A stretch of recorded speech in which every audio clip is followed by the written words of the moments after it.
Hello, welcome back to Roadwarden. I could not stop thinking about this game last night, and I lost sleep over it, so now I'm playing it again.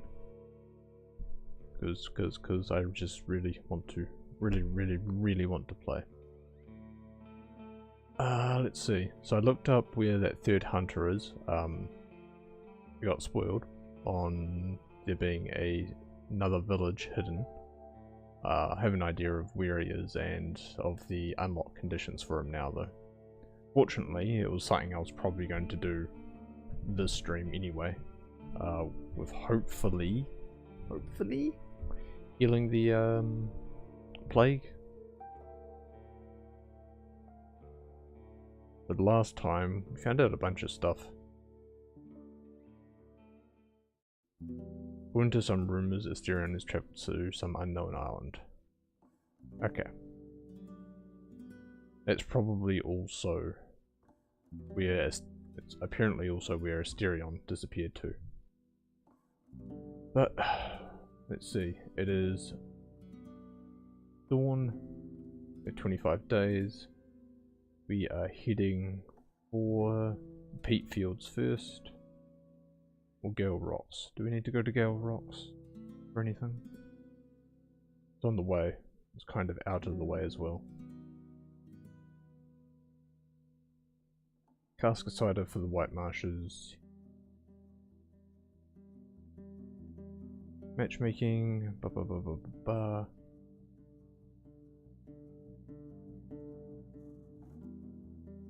Marina from Gale Rocks. No. Recruiter Hunter. Cassia from Gale Rocks. Okay. Do need to go and see her then. Ruined Village.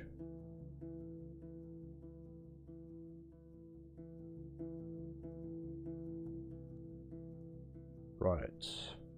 Asus made an example of that village. The Runaway. Pretty face, blue eyes of beaten puppy. Shaves often. Blake Gambison.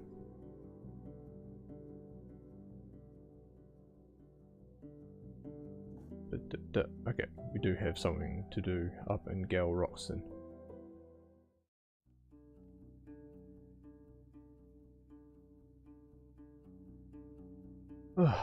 The pillars of smoke start to rise above the buildings. Many of the workers have already left the village. The remaining adults are either working outside, carrying timber, food or other wares in their workshops, the largest of which are open air. The sounds of work muffle the conversation, so you mostly hear the shouts of children and overseers. Some of the locals greet you with polite nods and by mentioning your trade. Return to the young people looking for a match. Tell Paulus about Timo's conditions. He responds with a smile, then warm laughter. And that's all? Of course I agree, as long as she teaches me the Empire dances, or whatever it is they do. Tell her I'll arrive with the spring thaw to meet her. His voice lowers suddenly, cut by pain. Without anyone else, I suppose. He's first to mention the compensation for your service. You're still helping Marina, right? We have already talked to our headwoman. She agreed to reward your work once your matchmaking is done. Be sure to meet her then. And Shoshi's message with Marina. Her blushing cheeks contrast with the pale skin of her hands. I can't, she says, after a long moment. I thought about our previous conversation, Roadwarden. I'm not ready for such changes. Not just because my son deserves the peace we have now. I'd rather join a monastery than put pleasure above prayer. You've already matched Paulus, I've heard, she says, without hiding her jealousy. Go and speak with our headwoman. She should reward your help.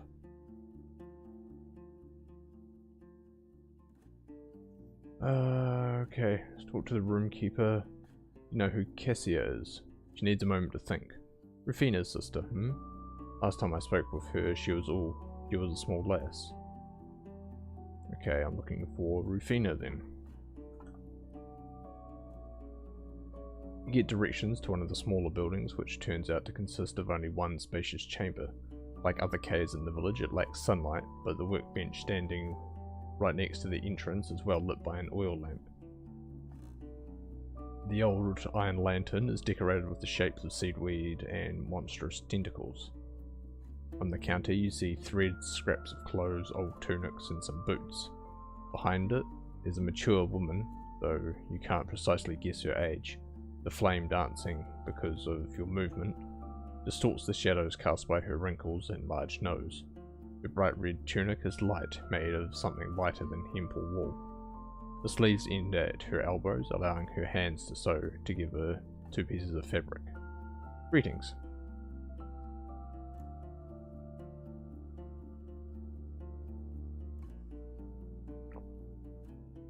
New trader. She runs her dark yellow eyes over your clothes. Her hair may be getting grey, but the colourful wooden beads among them distract you right away. Cheers, stranger. You need something patched up? After you nod, she looks deeper into the store. Good. As I'm better at fixing tears and making togs, take a look. Indeed, while there's plenty of shelves and cupboards covered with pants, tunics, jackets, robes, hats, boots and bags, many of them seem old or made of 2 or 3 combined pieces of garment. We buy outfits from other villages, explains the tailor, maintaining her bored tone. And as they get worn and damaged, I turn them into something new. Do you have anything for sale? My neighbours walk in and put on whatever they feel like wearing, but I ain't wasting our fabric on outsiders.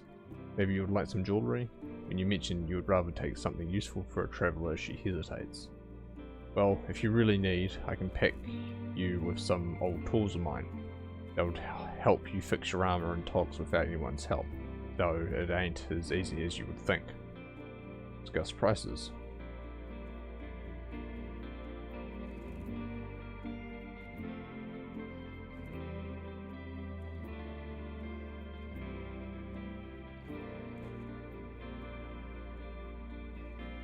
Ah, a sewing kit and a gambersing kit, huh?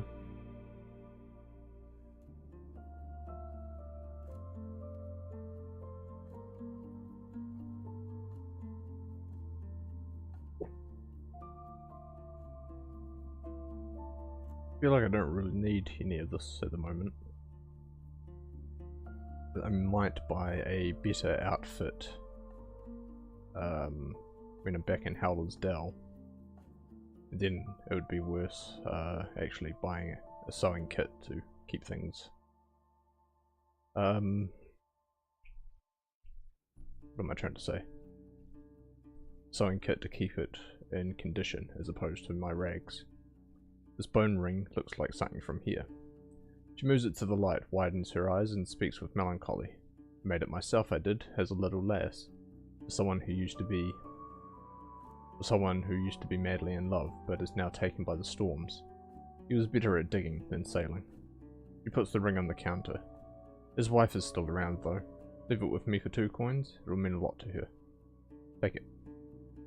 Much appreciated.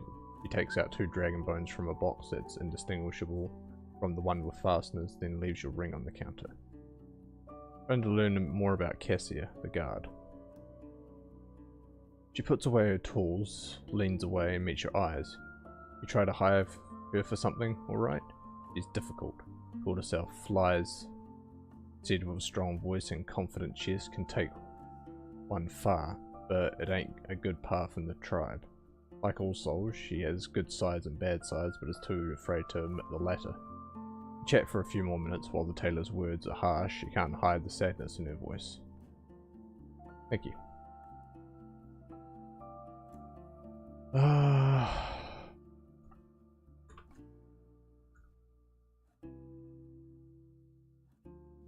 Yeah, we don't know who we're looking for. No, that's fine. Gatekeeper. Ever working with Cassia? He stops you with an annoyed grunt. What did she do this time? Getting no answer, he waves it off. Right. I give her orders sometimes, but she's a tough rock and won't get polished easily. More often than not, she's the first to run away, saying she'll get the others. Give me a break.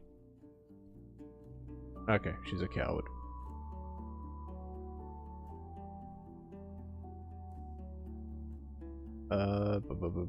What can you tell me about Cassia? Ain't she one of the guards? I don't bother with kids' problems. She looks forward and makes a telling nod. Speak with Tatius there. He trains every fighter in our tribe, he does. Or Tatius. The outer armory is right next to the eastern gate, but you are led behind it through a fence gate to the training ground. You're introduced to Tatius, a muscular man who's walking in just his pants, displaying his muscular chest and arms, tanned and hearing, and his dusty, dirty feet. His teenage pupils, gathered on the trampled ground, also wear no boots and wear old, torn tunics with marks of blood and scratches, both from their clothes and skin. The man is looking through a few toy weapons gathered in a barrel, a wooden sword, a few spears with their tips wrapped in rags, and similar looking clubs.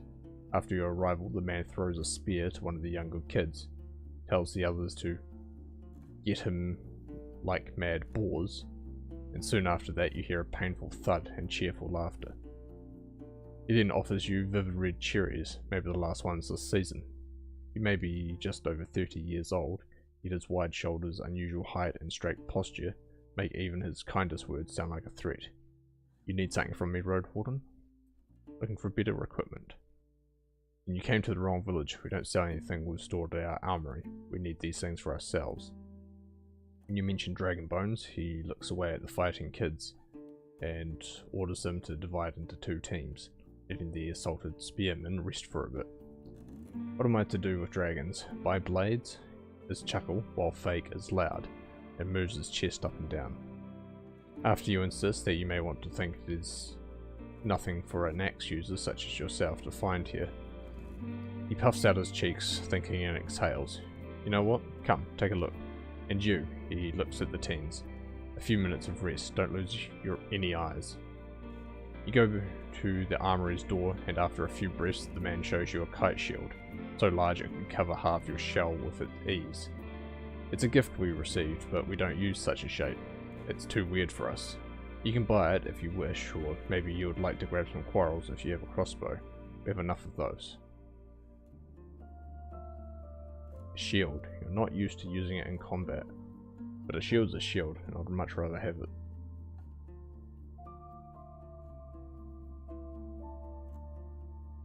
Five arrows for a crossbow for 2. That's pretty decent. Did you used to instruct Cassia?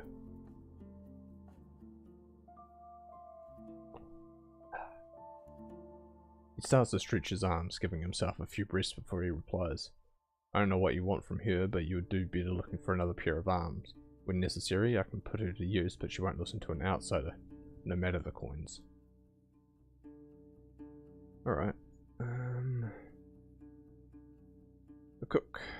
What can you tell me about Cassia? I'm a bit busy here, stranger. Okay, that's fair. Okay, let's see. We've been to the tailor, her sister, the head woman. I believe Paulus and Marina have already talked with you. Right, you worked for us. Now I can tell you one of my neighbours to overlook the usual fees or duties they would ask of you. Do you need anyone's help? Repairs to the Gambison. Maybe in need of a boat one day. I could use a discount. I doubt it, but very well. I'll speak to Navika, the boat maker. On most days she works with the carpenters on the eastern bank. What are your thoughts on Cassia? Thoughts I'm bearing right now is that I'd rather not spread rumours about those I look after. Her annoyed eyes contradict her calm voice. Can't you bother the elders with such questions, or speak with Petronius, the gossip? Happy to share the dirty laundry. Be happy to share with you all the dirty laundry he touched. Okay. Journal? No. Archive. Archive. There was 2 names there.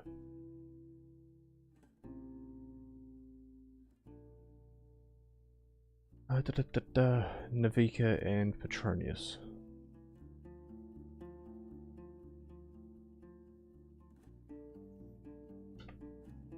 Navika is the best boat maker in the north, says a young boy with a proud posture. Come, I'll take you to her. The carpenters have their space at the edge of the village, separated from the saltery with a stone wall that catches the shavings before they reach the fish, which are then swept into a pile and moved into a smokehouse. The tiny woman keeps her distance from the other workers, partially because of the many bits and pieces she needs constantly at hand, as well as logs, steamed planks, and a boat keel only a few steps away from her. She must be at least 40, older than any other woodworker in sight. Her light brown hair is in a ponytail, letting her work, and the simple tunic and pants made of hemp in 3 shades of red have short sleeves and legs. Her tan skin is like dark honey. She glances at you from afar and turns away, cutting some sort of log without pause, as if hoping you won't notice her. The massive broad axe made of fine steel looks even larger than as it's resting on her back and is engraved with the shape of a toothed eel twisting into a spiral. The kid leaves you alone and you're standing in silence. Did you make boats? Yep, I make boats. I have reason to believe you know what happened to Asterion. You tell her what you learned and her hands slow, then finally stop. Just some wrong ideas. I don't know where he is now, or if he's alive or dead. Just that he needed a small boat. I sold it to him. He took it to the beach, and that's all I've seen of him. Are you saying you don't know where he set off? She pauses and scowls at you. Yep, that's what I'm saying. Okay. Archive Petronius. Petronius. Yeah. Yes. You realize there's been someone following you around, or at least accidentally showing up wherever you go. Bored with walking around? He spares you a smirk. He's a short man dressed in a worn grey-black woolen robe, with a belt as wide as your hand and a buckle decorated with large shell, now placed annoyingly just 2 inches away from the centre of his stomach. He may be only 30, but it's clear why he has no task to bother with. His fingers are paralysed at unnatural angles, spread like an osiers tree branches. While he's capable of moving around both of his arms slightly, they are constantly bent both at the elbows and at the wrists. He's wearing no boots. I've got a few questions. I know. He nods for you to follow him and leads you to the orchard where you stay in the shadow of a cherry tree. Right, he looks around, scowling at the nearby kid, who instantly turns around and gets out of your sight. Name's Petronius. I can be your guide. His soft voice is close to a whisper. 1 coin, 1 question. He looks at the small leather sack hanging from his neck. No backsies. You decide my answers ain't worth it, you stop asking.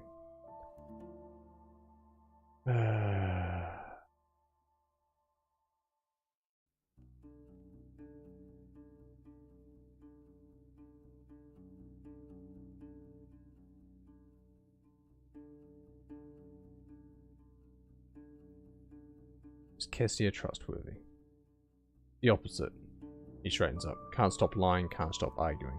And used to think until she fell on the ground, until she was banned by the head woman. I used to drink until she fell on the ground, until she was banned by the head woman. Once she fell into the stream, almost drowned. Something's wrong with her. Talk later. Alright, Cassia, I already have my opinions about you. They're not great.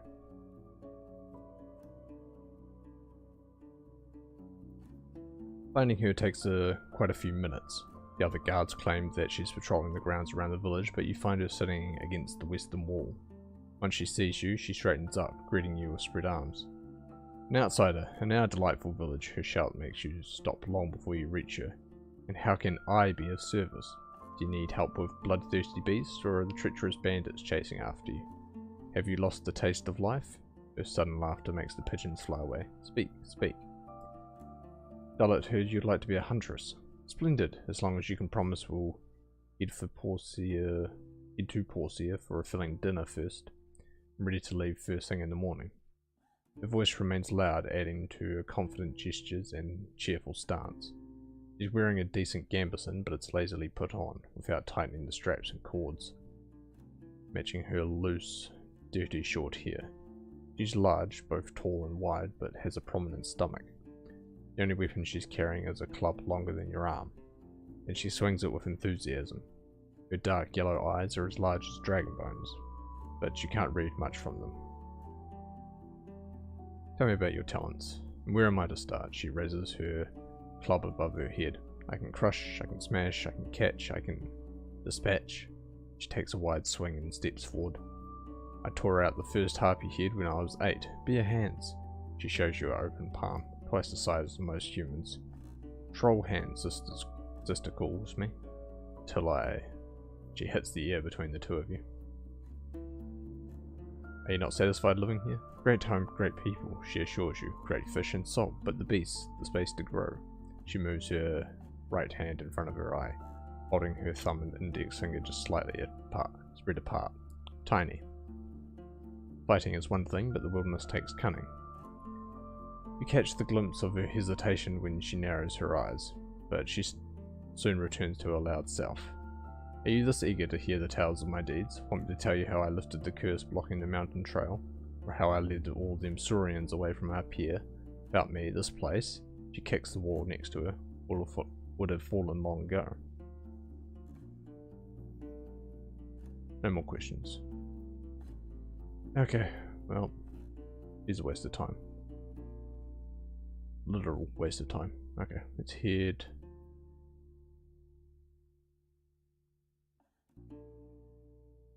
I don't think anything's going to be there in the ruined shelter, but we can stop off there on the way.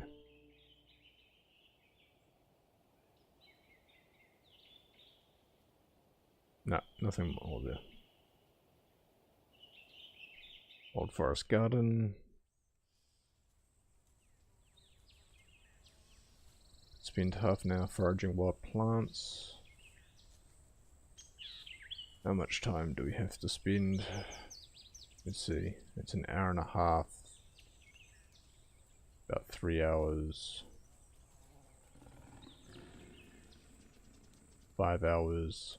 I'm gonna head up there as well, which is another 6. Is that right? Sorry, 3, 5, 8. No, that's way too much. Yeah, they're not going to give me shelter there. Pretty decent on... no, not great. Yeah, not great on food. Alright.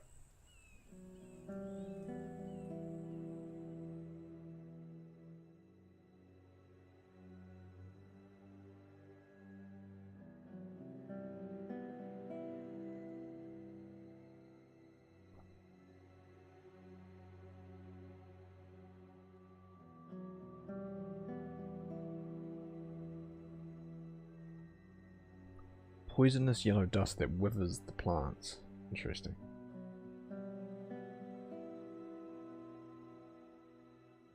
Wonder if that would give me access to... what's it? What can you tell me about snakebait? I can tell you to stay away from it, stains your fingers. And thoughts, a long pause. Cut once you clear your throat. What do you want me to say? This is a weird herb, poisoned pleasure. It grows by the meadows, but wanderers pluck it, so it keeps to the darker parts of the woods. Into a meet with Arentius. Do I have anything that could convince you? No, and not that.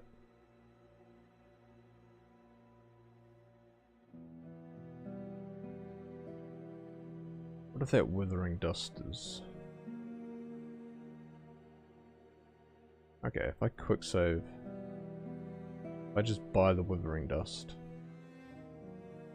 and then travel there.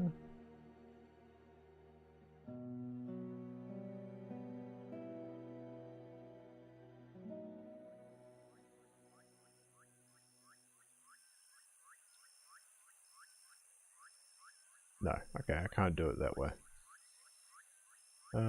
Inventory. And I don't like not having as much money as before. I don't need the withering dust right now, so quick load. Open the white to White marshes. Food ration be fine. Wild fruit and leaves. Okay, that's 2 gone. Cool. Won't be in my debt until I weaken the bandits and get rid of the undead in the village. Okay.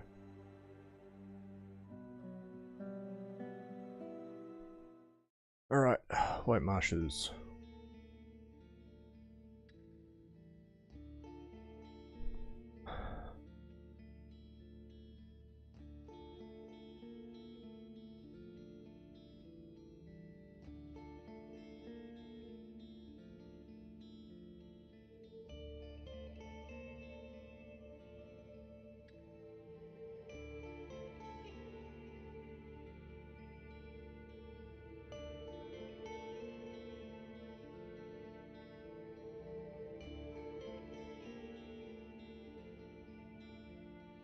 Have you ever met Cassia?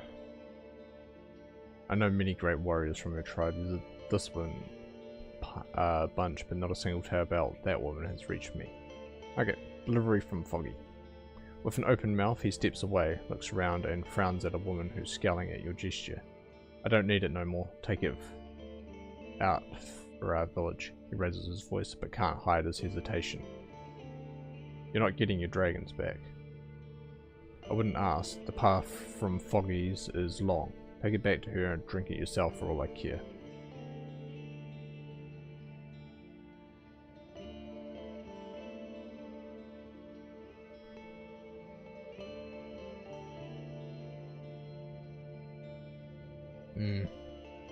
Not particularly interested in pissing off Garcia. But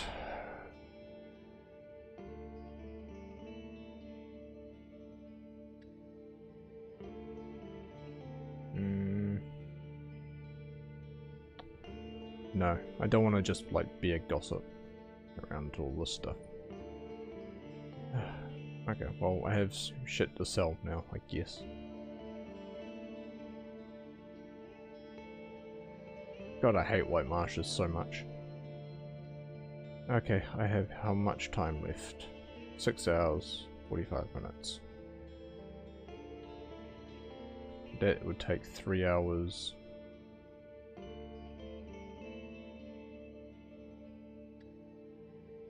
That's 15 minutes. Another 15 minutes. Okay, so 15, 30. An hour. Should be able to reach it.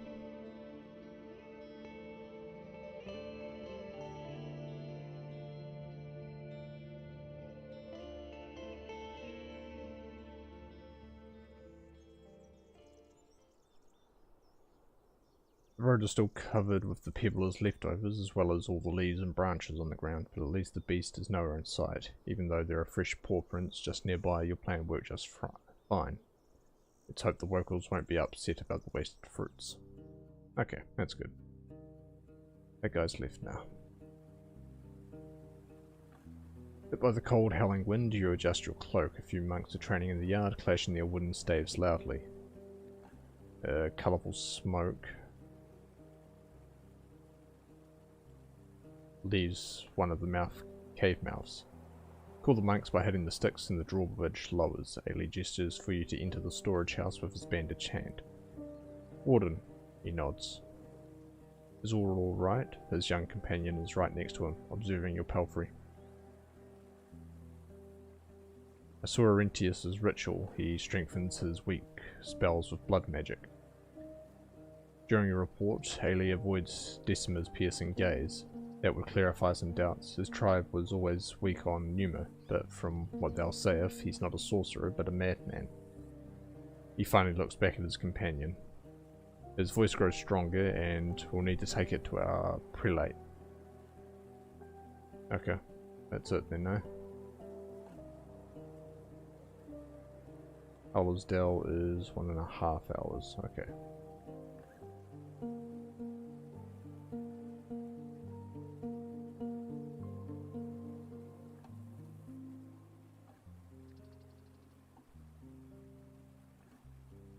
Okay, I might be able to reach the beholder.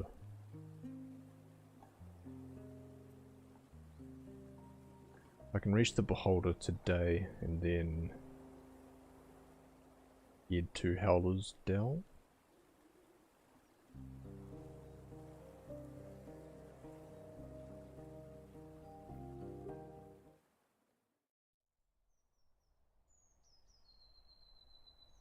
Oh yeah, okay, I should have 1 hour. Okay, approach the altar.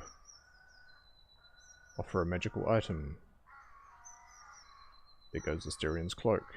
You grab Asterian's cloak, and as you gaze at the leaf-shaped decorations, you reflect on the potential worth of this delicate piece of clothing. Exactly, it's actually worth something, so it should work. You place the cloak on the altar, and after brief sizzling, the entire fabric bursts into green, blue, and purple flames. You step away, but only after a couple of breaths. It's already over. You see only dust. The tree greets your offering with the sound of moving, stretching branches. Try something else. Try something else that don't have a magical item.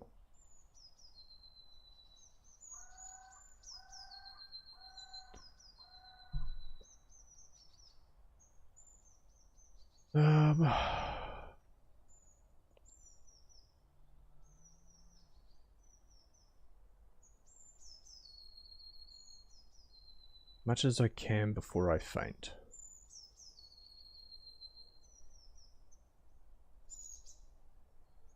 Quick save.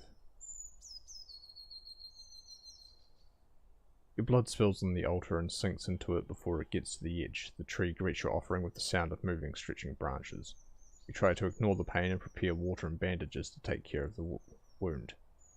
I approach the weird fruit that has suddenly appeared. I don't have an hour or so left. Damn. Okay.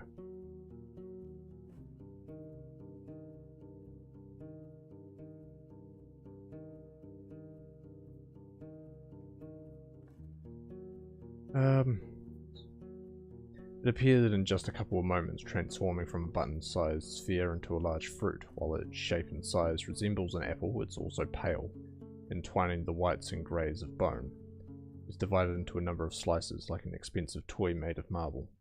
The tree is now larger, taller, but becomes silent once motionless, fated in its hunger. Your farewell gift is waiting you. Undress and enter the water. Take off your clothes and step into the warm, bubbling fluid surrounded by the stench of dead shells. The water is shallow, but your feet don't land only on mud. With every step you touch tree roots of various sizes, thicker than a spider's web, covered with just a thin layer of dirt. The burrow begins to lower itself, greeting your presence. All it takes is a gentle pull. The fruit is hard like bone, smooth like polished granite, and just as cold. You look at the tree, but nothing else grabs your attention. You're wet, smelly, and the wind is almost painful. Okay. Travel to Howler's Dell for now. And we are resting. We are doing a huge rest. Here you go. Let him work in peace.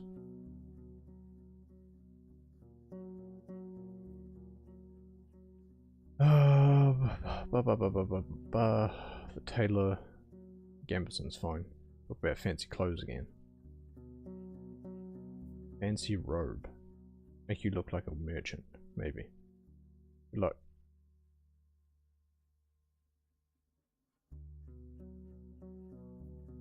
Go to the main square. Oh, return to Timo. I have an answer from Paulus. She shouts and jumps towards you, throwing her arms around your neck.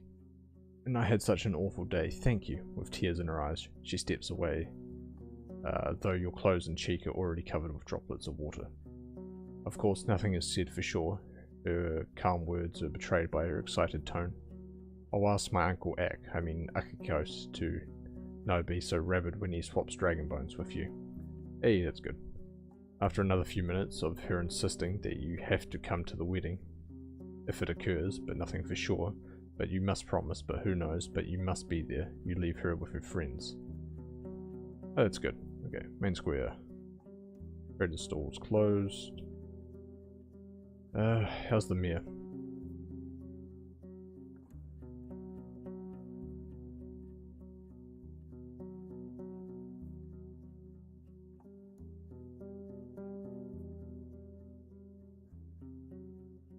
I know the location of the bandits' hideout. Ah, the Lumberjack Hamlet. It used to belong to Gale Rocks. Now if Glacier starts causing any trouble, we'll know where to strike. Eudocia, the enchantress, seems to be addicted to snakebait. She scornfully twists her lips, and I thought it's more of a fighter's thing there, Herb. Maybe we'll be able to generously help her with supplies, she chuckles. People of Creeks face many struggles. Your tale takes quite a few minutes. Not only does Thasus have many questions, she finally asks Eryx to bring her a wax tablet, in which she starts making notes. Once you're done, she lets out a relieved sigh and speaks more to herself than to you.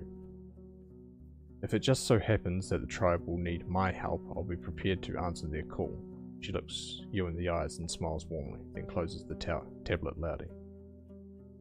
You spare us a moment. As you frown, a muscular, crudely dressed woman approaches the table, asking Thasus for directions, something about moist logs and breaking boards. You stop paying attention and instead wonder why the mayor insists on holding these meetings outside.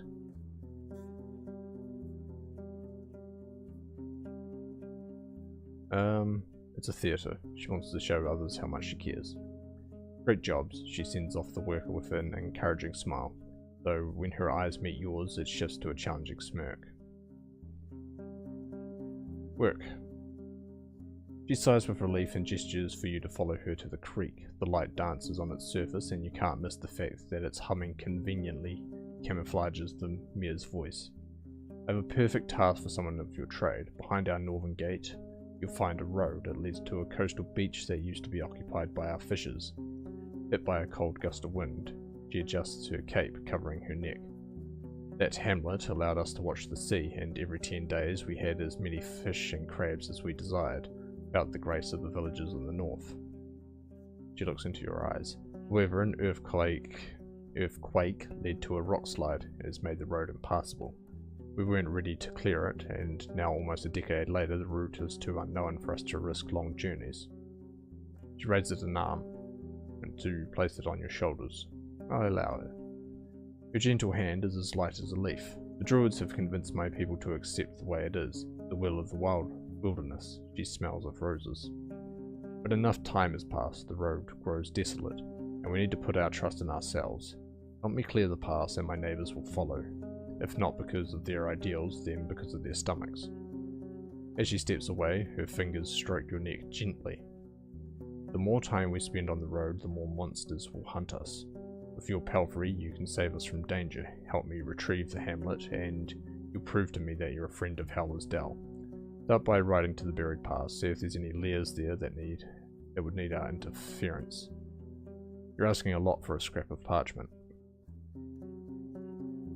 Oh, but there will be coin, of course. Laughing, she returns to her chair. 5 for helping us clear the pass, 5 for letting me know what you've learnt about the hamlet. Another 3 if you have to fight in any of these places. For a day or 2 of work? More than fair. Already been to the Collapsed Mountain Pass. She rests her chin on the back of her hand and listens patiently to your story, and taps on the table once you mention the buried rags. None of us were there on the day of the earthquake, and whatever corpses may be there, they've surely been awoken by the fogs by now. He straightens up. It's better than a wyvern or a lair of harpies. The plan stays the same. You'll take 20 diggers and guards and escort them to the rock slide. Your job is to keep them alive and well. She looks at the sky. It may take many hours, maybe even an entire day, but you should start in the morning. You'll get the first share of your payment once you clear the pass. Take care of it soon. Thank you for your time. Ooh, innkeeper. Okay, let's buy rations. There we go. What some nice fish would you barter for a food ration?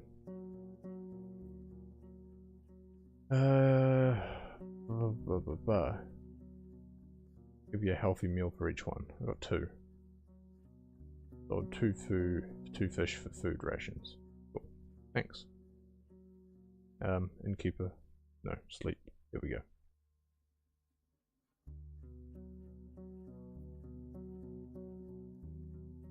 We need to sleep in a room because we need our health back.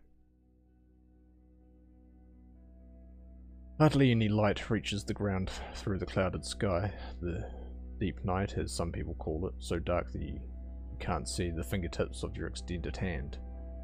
You try to look outside, but to no avail. Even the predators will spend the next few hours hidden, unsure of what surrounds their shelters and hideouts. Not all of them, though. You hear cheerful howling coming from the heart of the forest. A hunt queen, or maybe a hunt lord, has already captured its next meal. You should feel safe in such a well-guarded village, but just in case, I crawl to the window to make sure it's closed.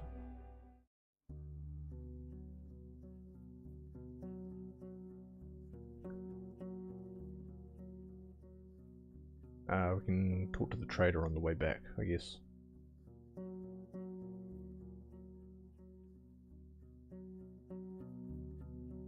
Okay, we need required 2 vitality, so we need to rest up for a while. Talk to the Elder's Cave.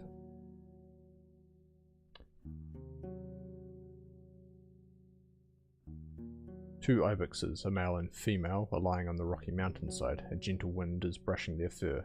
The old druid is resting on the bench and welcomes you with new interest in his voice.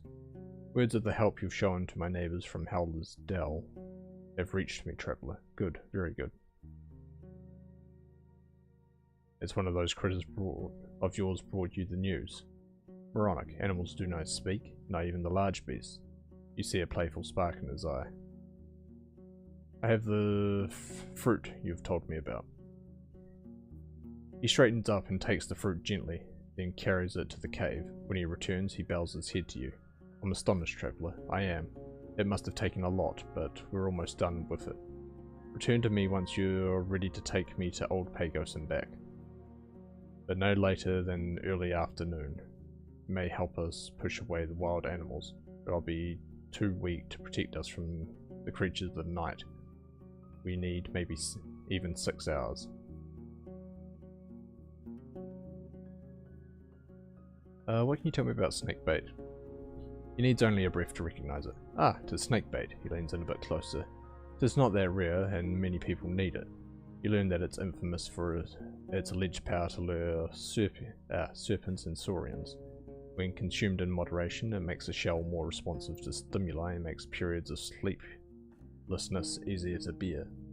Juice from a single leaf is enough to induce hallucinations or an addicting sense of dreamlike euphoria. Using a large dose at once or small doses too often leads to frailty or death. Okay, let's go to Old Pagos. Without a word, he walks through the metal door and leaves you alone for a few minutes. Once he returns, he holds a red staff and a linen bag, which he gives to you. I'm old, you'll carry it, he states matter-of-factly. He's changed into similar pants and tunic, but their greens, blues and reds are lively. You don't see any stitches or patches. Still, he looks like an old commandant, not a priest. As you lead Sodal down the path, there isn't much of an opportunity to speak with the old druid. He looks around, observes the plants and sky, but hardly ever glances towards you, and never for long enough to have a chance to read your lips. Follow him north. The locals drop their tools and head to the road, observing your approach anxiously and bowing to the elder. The commotion spreads to the other side of the wall as the villagers call their friends and families to gather around. Behind the open gates, you're welcomed by a tunnel of onlookers. The druid raises his hand and waves to no one in particular. He moves forward silently, not interested in what he sees. Once you get to the fruit-bearing trees, you turn right, crossing the bridge. It's not easy for an old man, but he doesn't ask anyone to hold him, instead putting his weight on the staff and taking slow steps forward. The welcoming committee awaits you on the islet. The druids are gathered on one side, while a group of elders on the other. Basis stands in your way, right before the second bridge. When you reach her, there's a long silence. I let them play out their games. The mayor welcomes the elder with a nod. We're honored to see your arrival, Fire Speaker.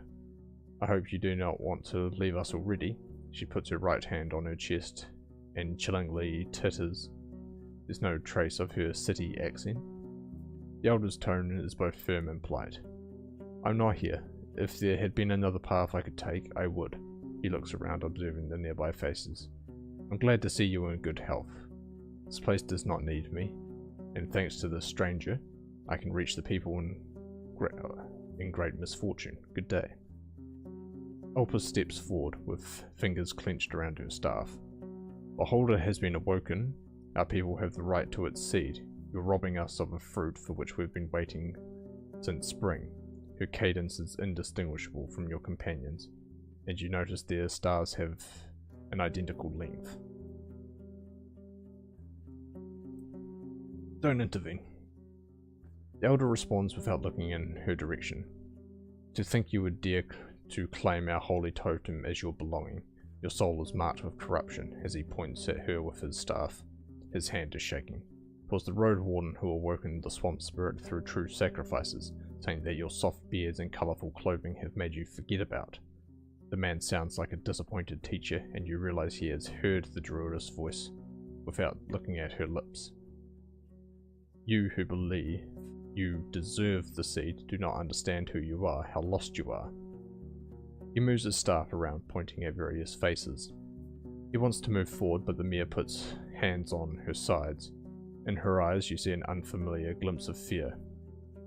You've already eaten the seed once, so speaker. Do not make us use force.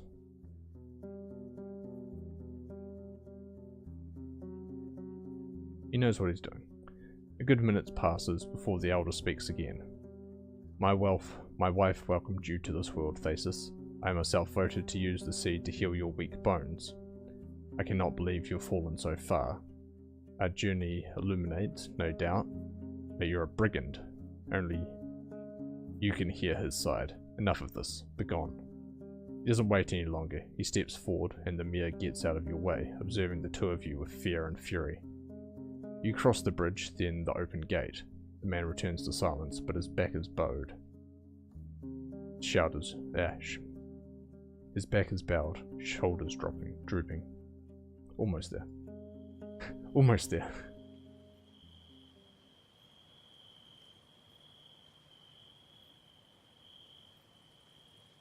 The man stops near the clearing and leans on his staff, contemplating the clearing silently.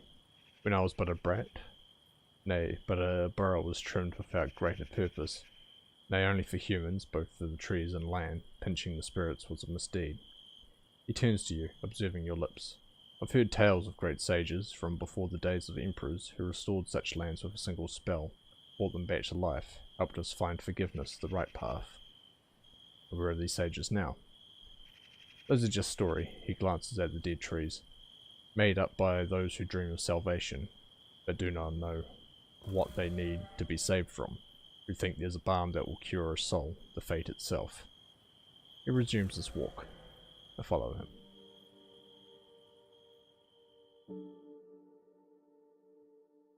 The hills are bright and colourful. The tall grasses and flowers dance with the wind, unaware of the countless grasshoppers, butterflies and mice that romp and prey among them. Dark green birds are circling above the walls and cliffs, arguing in tongues unknown to humans. With every breath you take in the summer in its dusk, the drying sound and the promise of rainfalls, as well as the pinching smoke coming from the funeral pyre set in the centre of the village, cutting the horizon like a column weaved from shadows. As time goes on, the old man's walking pace slows down, observing the lands around you with great interest.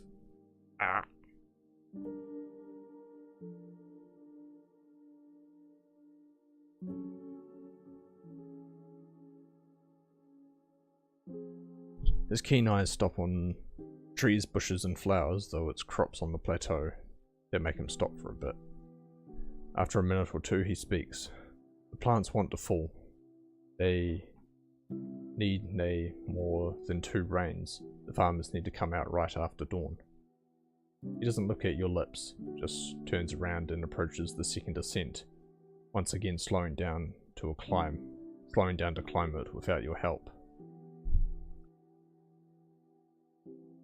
I tether Sodal to the fence so it can graze on the meadow. The man awaits at the gate and reaches out to you. You give him the bag that he gave you back at the shelter. You do not have to stay away, but it will not be pleasant, he sighs. I'll come out soon, and we'll leave this place right away. The village may be cured, but that does not mean the plague is cleansed. We can still be infected. He raises his red staff and uses it to knock on the gate. You don't wait long for the dark-eyed woman to open the peephole. This time, there are not that many people around her. Let me in, says the druid. The peephole closes right away. After a few loud minutes of moving the wooden bars, the gate opens slightly. You have a couple moments to look around. The few buildings you notice are unlike anything you've seen in this province, made of materials that resemble the rock faces seen on this very hill, with tilted roofs and stone walls. The gates close gently. Walk away to have a better look. You return to your mount and put a hand on its side. It blows air from its nose, noticing your attention, but is way too focused on chewing to raise its head. The only sounds come from the grass, insects, birds. Suddenly, you notice a beam of green light coming from the village, as well as a strong gust of wind that ends in complete silence. The druid staggers out through the gate, exhausted. Walk to him. When he sees your steps, he gestures for you to stop. With a weak smile hidden in the corners of his eyes, he kneels and leans forward, breathing heavily. He opens his bag, pulling out the weird fruit that you gave him. With shaking hands, he detaches the first slice of its skin, but before you take a good look at it, it turns into a grey powder and slips through the man's fingers. The rest of the fruit follows but why am I so tongue-tied tonight? We need some coffee or something. Had some tea. It's like probably not enough caffeine in it.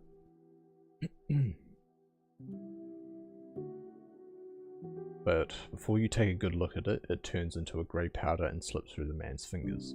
The rest of the fruit follows its example, covering the soil with an ash-like dust. The thing that remains resembles yet another fruit, or a cherry-sized seed, levitating in the middle of a floral ribcage. The man observes it for a few breaths, then reaches for it with two fingers, squishing it softly, and puts it in his mouth. During the next minute, he gets up, grins at you, dusts off his knees, and takes a few steps forward, which turn into a dance like skipping. Then he descends from the hill, without a word. You hear the joyful calls of the villagers, their hysterical laughter, and names screamed at the sky, welcoming those that have awakened after a long dream. I prepare my horse and follow the druid.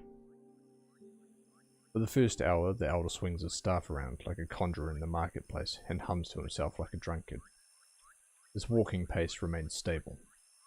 As time goes on, this frenzy state fades out. At first, he returns to using his staff, then gives you his bag. He looks down, hobbling, and finally asks you for help. You get him in the saddle. You help the man dismount, realizing how light he actually is. Holding your shoulder, he points at the bench near the spring. You help him sit down and place his staff and bag nearby. He's smiling, covered by sunbeams, stretching out his legs, leaning back to rest on the warm rocks. We've done a good job, he says quietly, but clearly. Now all we can do is hope they'll stop cutting down the trees before the wild creatures push them into the sea. After a moment, he opens his eyes and looks at your lips. Thank you for your assistance. And I thank you. 'Tis one of those strange things that make us different from so many creatures. We may belong to a single pack, yet we've joined in our strength, pursued the same goals. He looks at his small garden. Saved the lives of others just because we could. Our souls do make me wonder. He sighs. I want to get some sleep. If you need anything before you leave, now's the time. Can you tell me about the druids? He strokes his beard gently. The forest guides us and we share its wisdom with the tribes. We and they ought to stay humble, take from the land what is needed. Blah, blah, blah. I think I've been over that.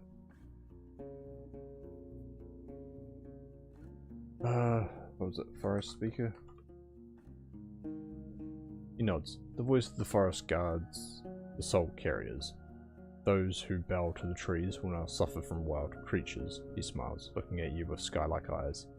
You've made the decision to learn our customs, and I appreciate it. It is not my goal to turn people into strangers. Since you know so much about nature, could you predict the weather for me? If 'tis so easy, why can not every soul learn to read the weather? His harsh gaze shifts into a amused smile. But it may just be that my ancestors have taught me a few tricks. It takes them a few minutes to study the clouds, listen to the wind, touch the rocks, and observe the flight of birds and insects. In the end, he crouches with flexibility that's surprising for his age, and speaks out a few loud words in the old speech, drawing a vague symbol on the ground. With a finger, then almost violently grasping the soil, he stands up and blows into his fist, spreading its contents in front of him.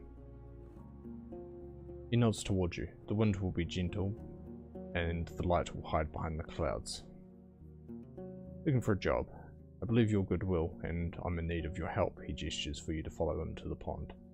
It's not a dangerous task, but one that I cannot complete by myself, and my spells are not enabled to ask animals to fetch it for me. He speaks very slowly. At the northern coast you'll find Gale Rocks, a village of fishers.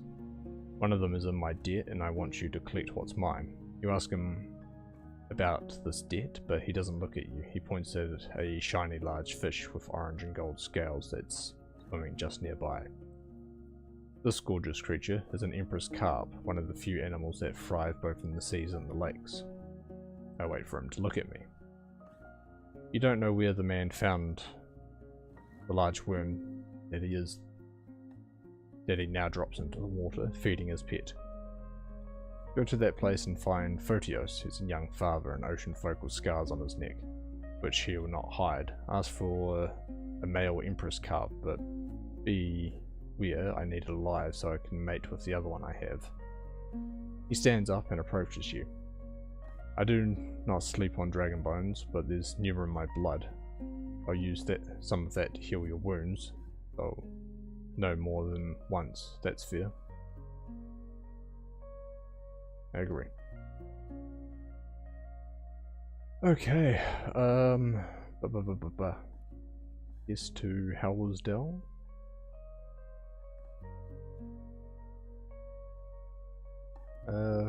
Alright, we could return to Hell to the north as well. While we're at it, tell who's it about the what's it. The yard is stained with coughed out blood. The trail leads into the building. The hunters are tense with weapons at hand, looking at you. Is if you're bringing them answers. You're approached by Dalit. You heard? The lieutenant from Hag Hills fled from her camp. She'd be dead without our potions. From Hag Hills? Hag Hills. Wait, wait. Going to Hag Hills? Yep.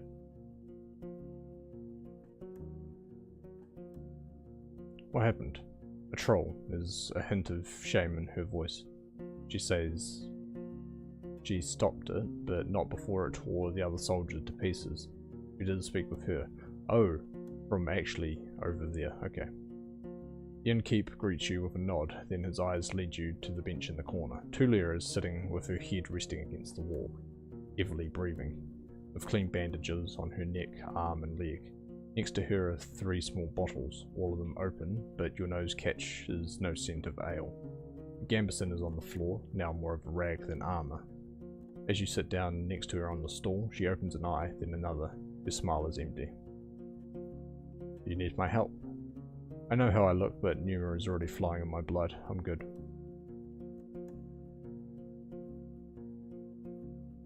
Tell me about the troll's attack.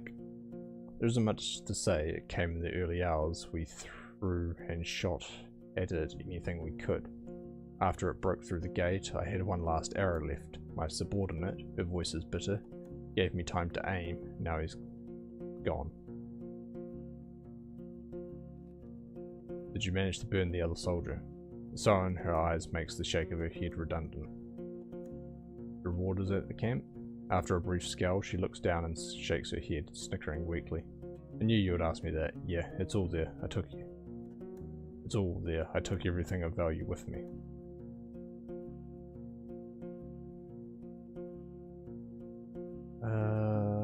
Take another look in the main hall. Windows are open. While there's a few guards eating and drinking, the hall is clean. Tulu is sitting in the corner, flinching at every loud noise. Okay. So, you again. I have something new to sell you. A shield. It's large, a bit heavy, but firm. One of my hunters had tried to put it to use, but prefers a long spear. Let me know if you want it. Anything you want to buy? Use some cider, but I doubt it'll last through the winter. After a bit of haggling, he offers you 7 coins for it. 6 coins for that. Yeah, sure, why not?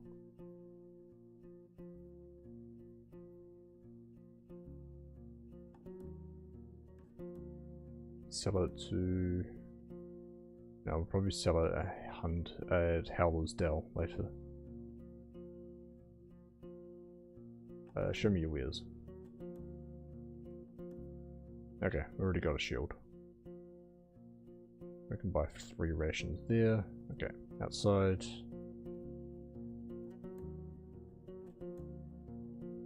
About the hunters you wanted me to recruit. Here's what I heard about Cassia. Sounds like no matter her talents or the lack thereof, she's got a harpy of an attitude. She summarizes your tale and tries to push aside the hair on her forehead. Maybe better to spare ourselves the trouble, after all. So who are you going to hire? She attempts to move her hair behind her shoulders. I guess Arestos isn't hopeless as long as he's going to focus on the traps. Maybe he won't ruin any hunts. We'll go to Howler's before winter, speak with him ourselves. She prepares her pallets and counts down 5 rings. Okay. The armourer, leave the shed. The guards. Don't want to do dice. Yeah, back to Howler's Dell then.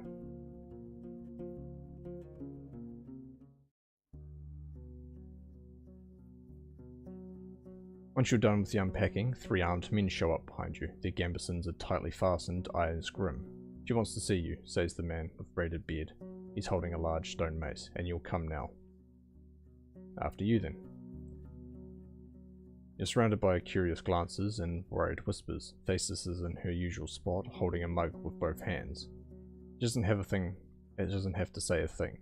The dining neighbours get on their feet and leave the square without bothering with their plates. Erix enters the building. Akakiosly heads towards the tiny islet. Excluding the guards who watch you every step, you two are alone. She waves her hand and you get pushed into a stool, almost hitting the ground. Forgive us all these precautions, she says with a thick local accent, observing you with piercing green eyes. But I'm not sure who you are. Not an ally, not a threat. Her pale fingers are tapping on the wood. Yet her old face is like a statue.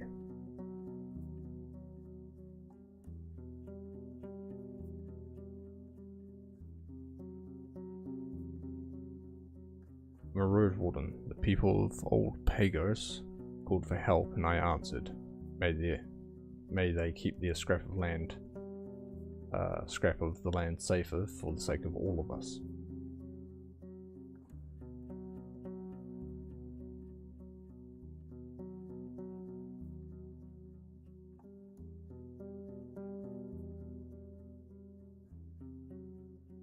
Quick save.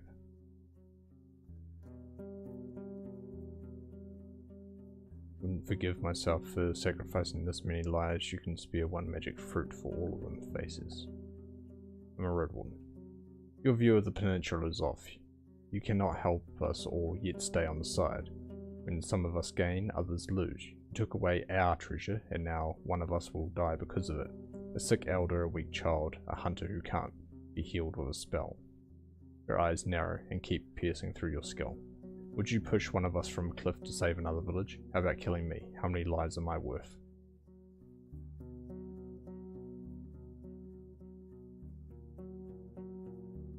If I had no other choice than to decide, I would.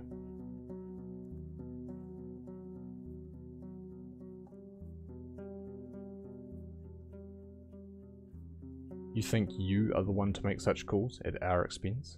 That we cannot decide on our own? She takes a sip from her mug, and after a few heartbeats her eyes soften. At least your actions are based on conviction, and not a soft heart. But once these convictions cross my way, I'll cut the rotting limb off. Understood. Good. I'm not petty, Buta. She returns to the accent of the city folk. You can still enjoy your stay at our lovely village, she says with a sigh, then puts on her usual smile with a hint of a smirk. We can still use your services. You may be a stranger, but at least you carry dragon bones. The guard pushes you away, and the other people read it as a sign. They get back to their tasks and meals, avoiding your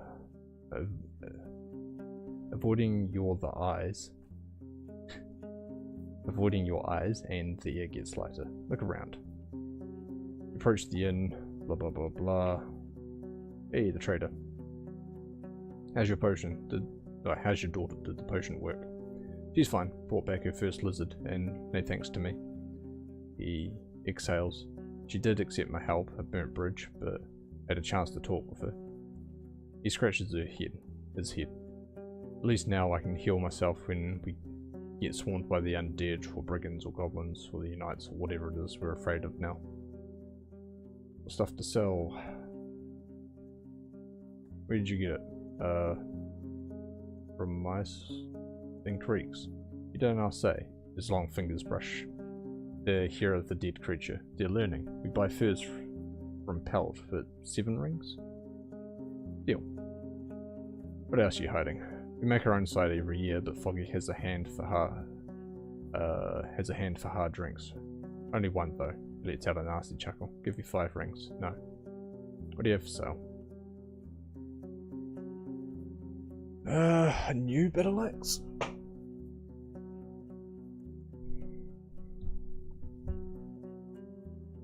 I could go buy clothing now. That is something I can do. It's like 30 something for good clothing. Nothing for now. Leave. Opus, the Druidess. You enter the building site, which has changed quite a bit since the last day of your visit. Elpis is standing in the middle of the yard surrounded by her companions, yet she needs a few breaths to collect her thoughts. We are glad to see you, Roadwarden. Her eyes make you think of the sky just after a heavy rain. The forest speaker had put us into shame, and we've discussed his words and deeds. Her voice is slow, but you catch its hesitation. We're grateful that the village of Old Pagos will share the next summer with us. The lack of the seed will be a burden, but it will bring us to brighter days.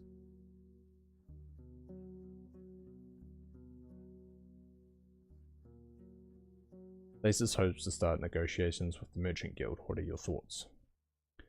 She looks towards your axe and clamps her hand over the staff with new strength. We are not ones to tell our village how to act or how to think. If they decide to follow their mere, we'll follow them. She lowers her voice and her gaze is like a storm. When a bear enters your house, you do not scream at it, nor hold the door for it. You leave. You wait, or throw it a fish. But if it heads to the bed of your child, you jump on its back. Even if all you have are your teeth. For a single heartbeat, you see a single red line in her eye.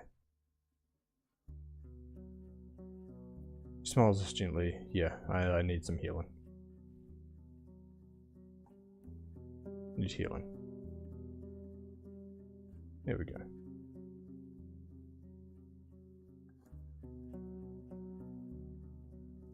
Ah, yeah, well. That's good. Alright, the Gambison needs work. Take it off and point at a few abrasions. The woman follows your finger patiently. I take from 2 to 5 dragon rings for fixing jackets, but you'll not get anything more from this one. For it to truly get stronger for longer, I'll need to make of better materials like spider silk. Tell me more about spider silk. 'Tis a silk made by spiders. I meet her eyes. She's not the first one to break the silence. The large ones, they use it to spin webs. It's stronger than thread, but my neighbours do not walk in the woods no more. It's getting harder and harder to get any silk. Prices are high.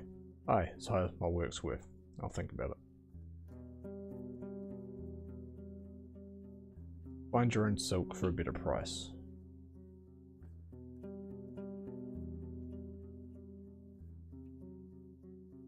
That's 20, okay. That giant spider might have silk. Good luck.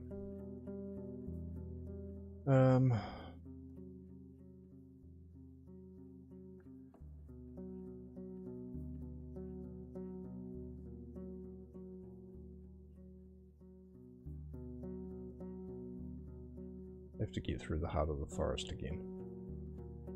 Which is not an easy thing to do. Save.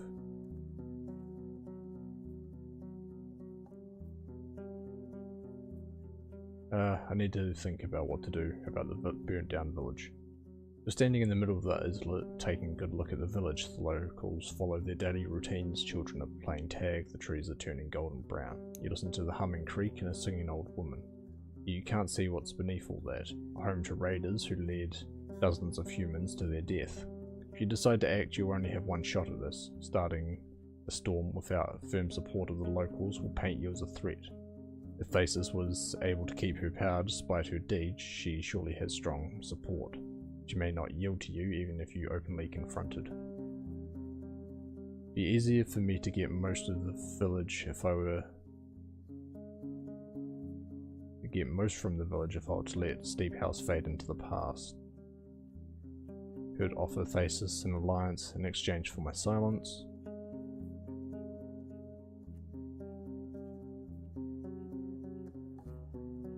Could offer.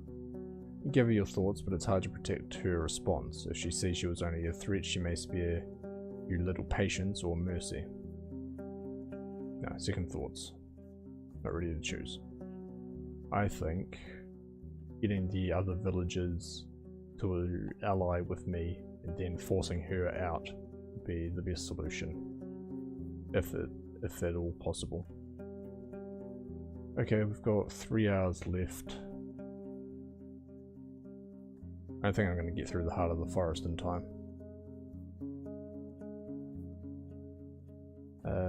2 hours there.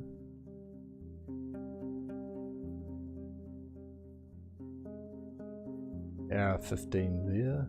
Oh, we might come back to there.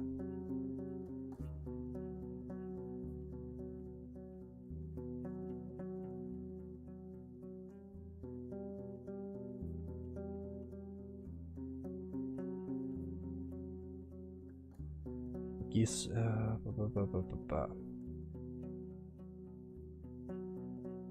Oh, that's the services. Fancy clothes. Fancy dress. Good for a socialite or a diplomat. Takes 2 days of work. 32 though. 32 is a lot. I'm actually pretty decent with my gambeson so far. No, we'll make a big save for it. That's a lot of money. Not services. Fancy clothes. There we go, 32. Takes her almost an hour to measure you, cut examples of fabric for later use, and show you the colours you can choose from.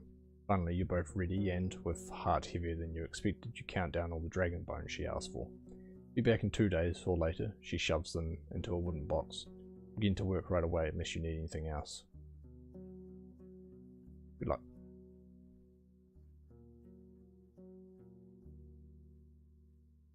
Main square, trader, yeah, for sale. Oh, that new battle axe would be nice. My axe is fine, right? Anything wrong with my axe? Well-crafted battle axe. Travelling with an axe shows you've learned how to fight humans and human-sized monsters, while having a weapon made of steel makes it clear you're someone to be reckoned with. I think I'm fine with the axe I have. Could buy linen fabric to sell somewhere else. I think Howler's Dell is looking for linen. Not Howler's Dell, White Marshes. Nothing for now. Let's sleep. Alright, we need to rent as well. Get that healing up.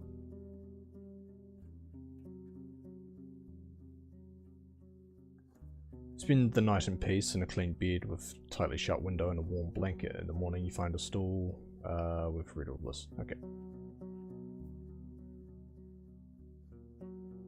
Alright. Gather the workers at the gate. It's time to get them to the rock slide.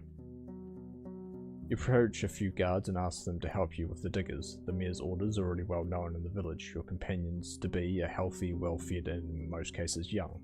Their chattering is filled with excitement. The younger ones are eager to mention they've never been so far away from the walls. The older expedition members are going more to lead and advise. They listen to the instructions carefully and are the first to take spears from the guards. It doesn't take long before you're ready to leave. Ask the guards to open the gate. The workers carry clubs, spears, and simple wheelbarrow filled with food rations, water skins, and tools. While one spade and another pickaxe were made of precious iron, others were made from either wooden planks or, in case of the former, or deer antlers. Still being in the forest, your companions share memories about their time spent among the familiar trees. Some of them were helping the hunters carry a large saurian back to the village, others escorted the druids on their search for rare herbs. But as you get closer to the hills, your companions lower their voices. One of the guards tells stories about the local goblin packs without hiding any gory details. Your playful tone makes others carefully look around.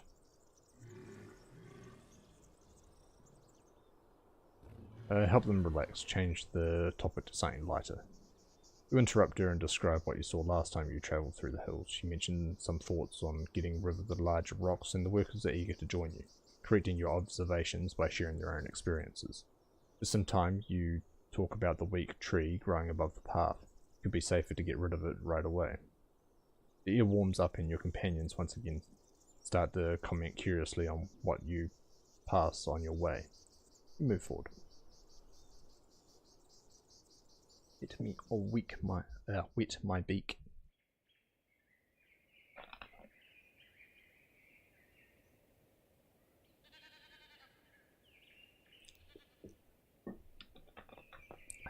The diggers put on their leather gloves and grab the tools.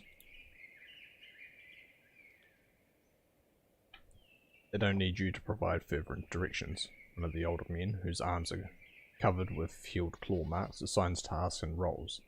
The guards take place on both sides of the rock slide, as well as above it. Finally, as the first sound of the pickaxe cuts through the sky, the overseer turns towards you. You stand silent for a moment, looking uncomfortable with the idea of ordering you around. My job is to keep them safe, nothing else. We're going to join the guards. You lead Sodal to the nearest few clumps of grass, then begin your patrol. The hours pass with little excitement, so at least you have enough time to brush your palfrey. Try to ignore the sounds of pickaxes and gather my thoughts. The hours pass, the workers are in a decent mood. As far as you can tell, the work goes well.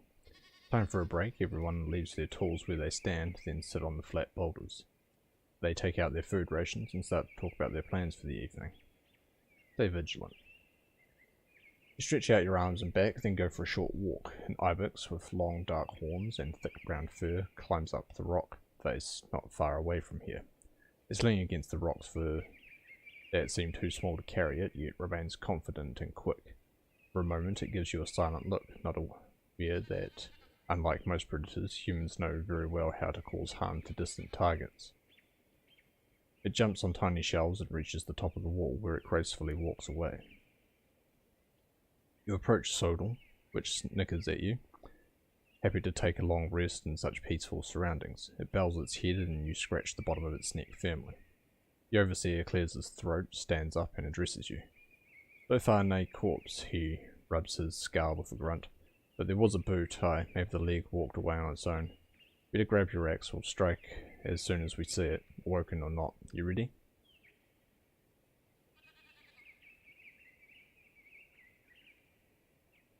Leave it to me and the guards. You're that confident, eh? Do not get yourself killed. Witchcraft is witchcraft. His relieved voice betrays his words. Right now, he gestures for everyone to stand up and gather around him.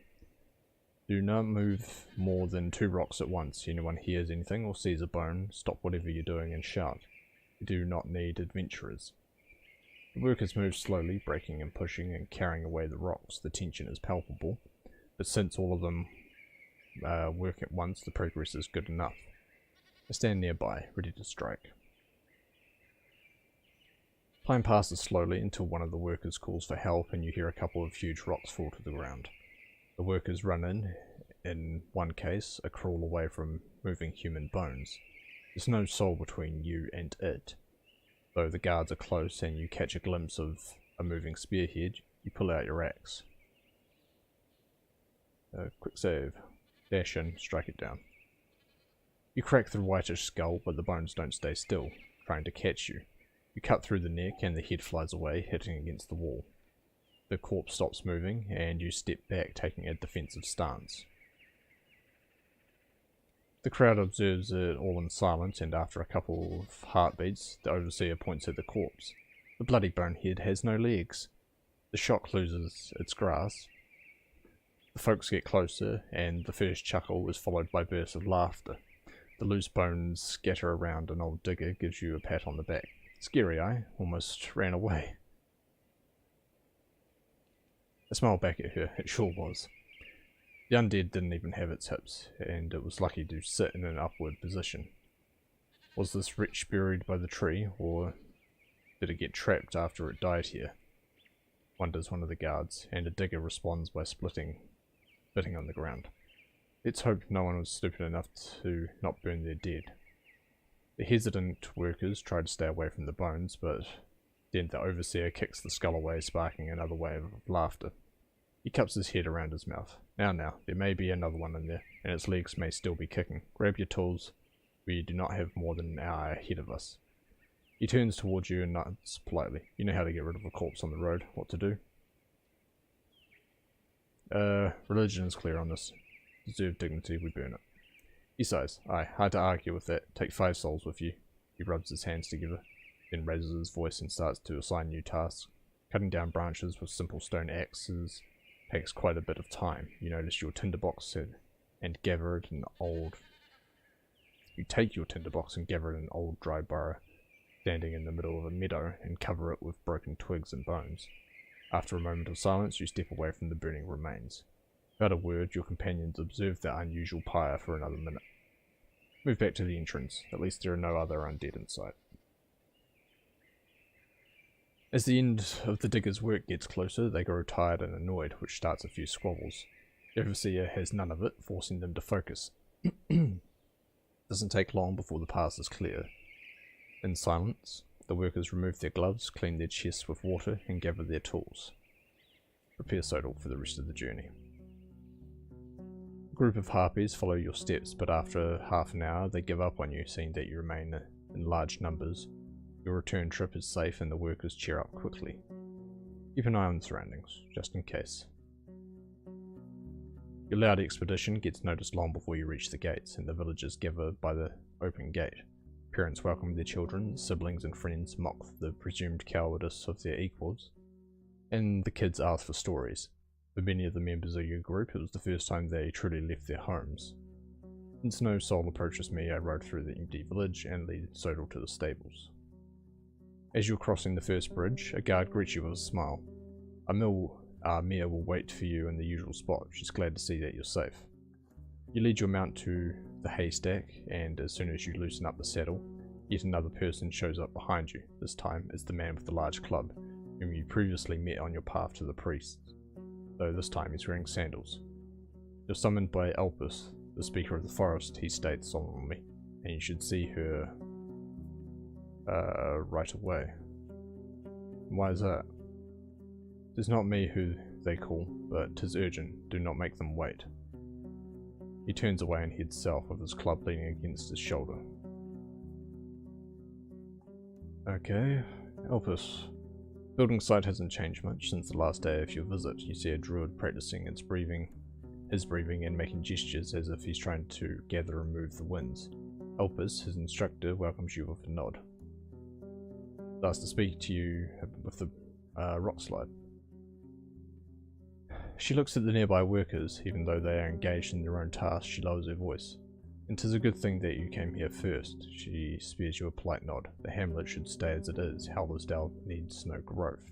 Her shoulders relax, as if there's nothing more to add.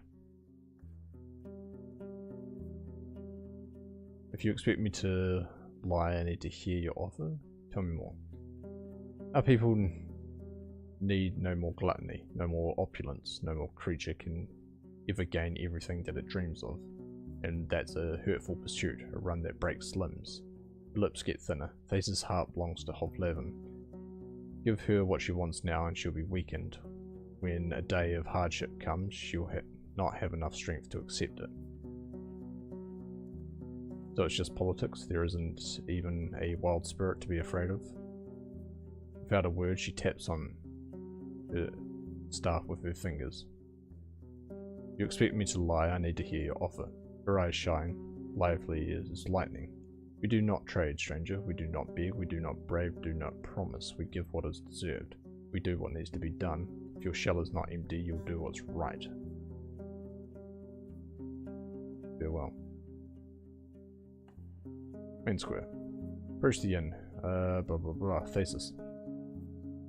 Welcomes you with a radiant smile, gesturing for her neighbours to leave the two of you alone. Fishing hamlet. Road is clear. She leans forward, her voice is close to a whisper and cold, like a gust of wind. I wish you'd come to me right away instead of opening your ears to Elpis. Her red lips keep wearing her usual smile, but the green eyes match the fury of her tone. She's getting meddlesome. Watch out for what she tries to sell you. When you get a chance to answer, she straightens up. Don't let me wait any longer, hit me with the good news, Buta. After you mention the undead, she stops herself from shedding tears of laughter. A skeleton with no legs, that must be a good sign. Still chuckling, her hand reaches to her belt, from which she unpins a leather pouch. You've done well. Our work isn't finished yet, but we're close, so close. 5 dragon bones and pushes them towards you, holding each one with a separate finger. Time for me to search the hamlet. What is this nightmarish trick? You read my soul, Buta. Pay close attention to what you find. She rubs her pale hands, then starts to count down on her pale fingers. How many cabins are still standing? Are there any lairs nearby? Any signs of vagabonds? Soul-eating mold? Broken walls? The more you learn, the better. Eric shows up with a plate of red radishes, salted, roasted, and cut into slices. He invites you both to help yourself, but before he leaves, Thesis grabs his hands and looks into his eyes. They smile at each other without a word. After a few heartbeats, she turns back to you. I don't really know your plans, Buta. Are you planning to stay in the north? Maybe find a family?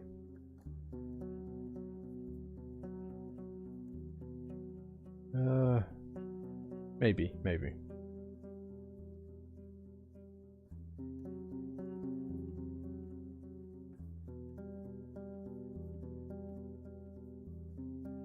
Yes, actually, I think I'll look for a new home here. Both of them observe you with warm smiles, as if they're posing for a painter. Maybe we'll find a free corner somewhere after winter, the innkeep starts, and his wife interrupts him with a titter. We'll see. Let's take care of some more pressing issues first. She gives you a surprised glance, but then nods towards you and heads back to the inn. Thank you for your time. Okay, we have half a day, 7 hours. Leave the square. Elpis has nothing to tell me. Do have money now? 15 now.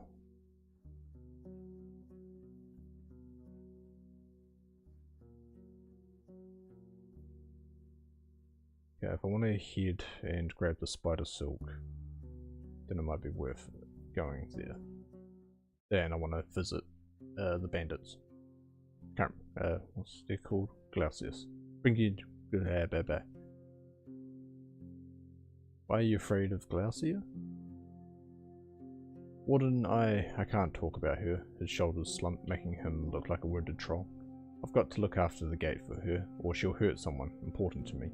She learns I'm telling stories about her, I'm dead too. I bring good news from old Pagos, the plague is no more. What? He leans back. Say again. When you repeat, he tilts his head back and puts his hand on his waist, bursting in laughter, though his voice is still shaking. Tell me all. There's little Patience, constantly throwing more questions at you about the druid, his plan, your gifts for the magic tree. He's far from happy when he hears about the prolonged seclusion.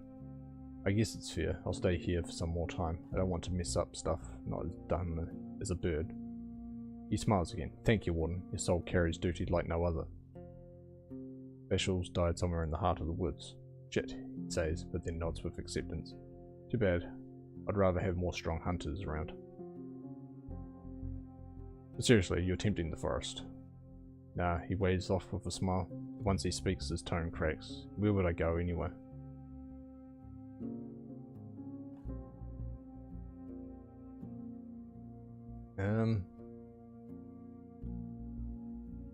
Creeks is nice. Not bad, I guess. He gives you a long look. But they don't let people stay with them. That's what the tavern's for, you know. Could spend some time with Pelt's crew again, but I can't afford to stay from now until spring, unless they're looking for a pair of hands, so I better stay here. The thing that stops you from going to Pelt right away is dragon bones. I mean, it's a pretty big thing in the north. Everyone looks after themselves. Hunters may be my friends, but I won't beg them for help. Okay, we'll return to this later. Open the gate. You sure? Do it.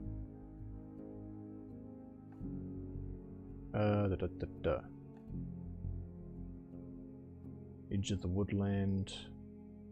Here and in the middle of the forest. Then we'll head up to the spider. You approach the monkey's territory. The dwellers are still loud, throwing sticks, chestnuts and acorns at you. At least there are no feces. Cover the heads with a shield. You ride through the avalanche of missiles, and while the eyes and foreheads of both you and your palfrey are covered, you both experience some painful hits as you move forward.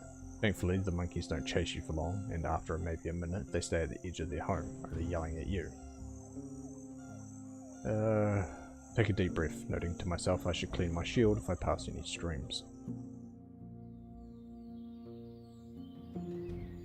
You pass a pile of guts and feathers, then a short bloody trail, cat prints. Different part of the forest.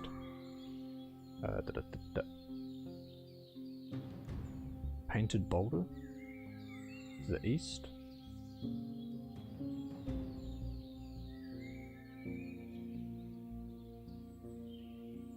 Don't remember. Anyway, bandits hideout.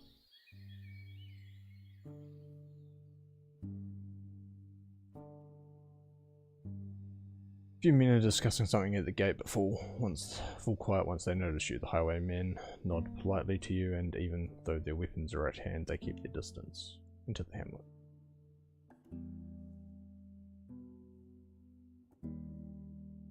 Hear a loud whistle, yada yada yada.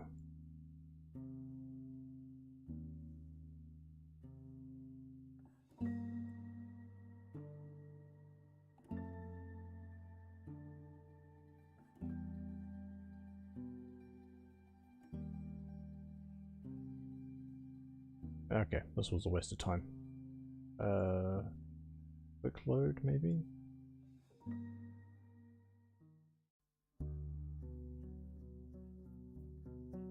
Basis. Yes, the hamlet. I'll take care of it soon. Okay. Thank you for your time. Keep the square. Half a day. It's a new area to go to.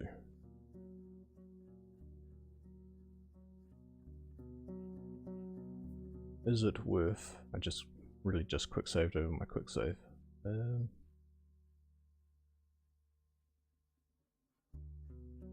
just gonna close my window, it's getting cold. Just a moment.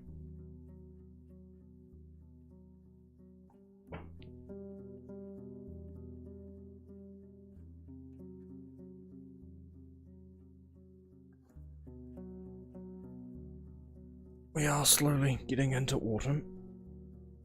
Do be like that.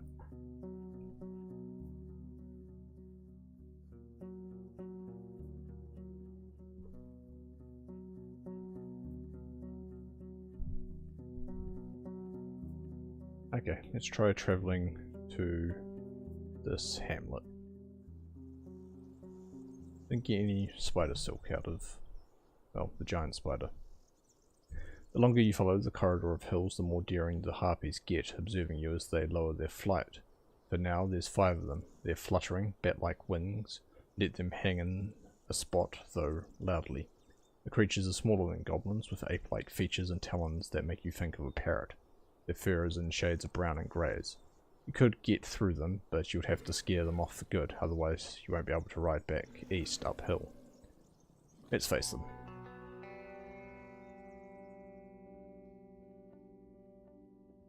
It'd be better to weaken the beast before you clash with them. Use my crossbow. Your quarrel hits a harpy's side, making it screech. It stays in the air, flapping its wings desperately, but gets lower and lower, unaware of the stream of blood leaving its shell. Take a swing with my axe and let the beast get closer. You find comfort in the rhythm dictated by your palfrey, but she'll struggle to protect both of you, not to mention trying to push away the onslaught. You have to use your axe to scare away anything from reaching Sodal's eyes. Too weak to stay on the offense, I am strong enough to stay on the offense. The beasts are too slow to dodge your strikes. Once you cut through one of their necks, the others let you be, exchanging sad glances as they land next to their wounded allies. Finally, not even half an hour, you hear the sound of the sea. Finally. Oh, I love having combat experience. That's great. The coast is a mixture of green and grey, with sands already covered by the water. The waves hit the land fiercely, but can't put an end to the screeching of seagulls. The signs of human presence are fading away. The grasses overgrow their path, the palisade and building are already collapsing. The lonely tree, still bearing signs of human pruning, is unkept and wild. It sees no smoke or lights. Keep Sodal close, there may be something hidden under a rock. In the north you find tall rocks sticking out of the land like fingers of a buried troll. The southern brook hides even more grasses and shrubs, which end with yet another rock face. There are no obvious obstacles that would block you from entering the village, but there's also enough space to look around the wall. Get my crossbow. Take off the linen sack that protects your weapon and prepare it for a shot, then raise it to your eye. Getting used to aiming, as you lower it, you feel confident. If anything shows up, you'll have the first shot. Go to a different spot. Alright, let's cross the brook.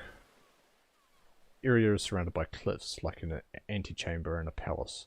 The meadow here is modest, but it's still lengthy enough for Sodal to enjoy it. You count the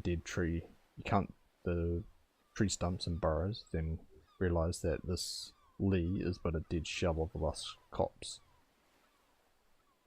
Clearing left behind by the settlers, a single shrub is still alive, too weak to withstand the sun and wind all by itself. You think of the roots spreading beneath your boots, now dead and rotting. Okay, go to the shore in the west. The stones here are almost as huge as the building, both on land and in the water. You can only guess how much space they convey beneath the surface.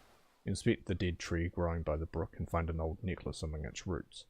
Made of a leather strip, now covered in mould, and a long cream-coloured seashell, and a few thin, round flakes, most likely made of the sea monster's tooth. Try to wash it, but to no avail. Shove it in the sack. Necklace.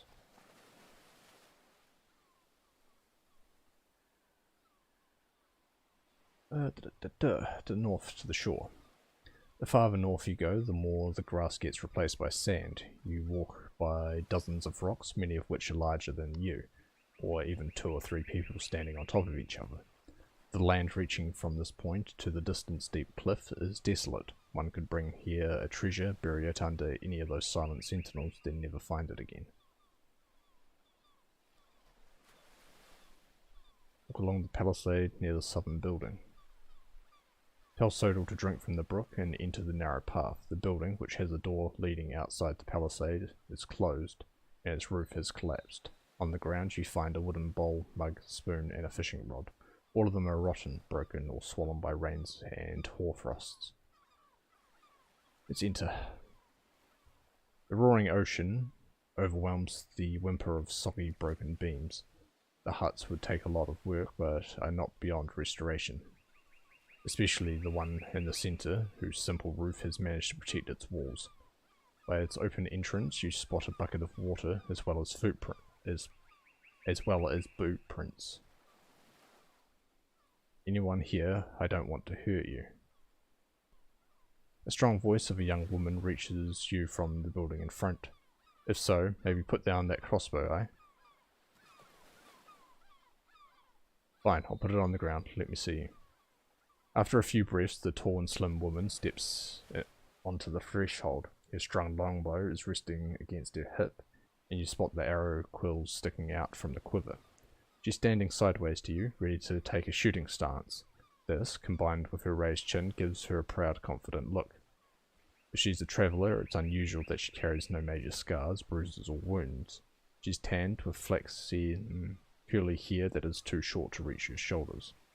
Disorderly and of uneven length, most likely cut with a dagger. Her upper lip is unusually large.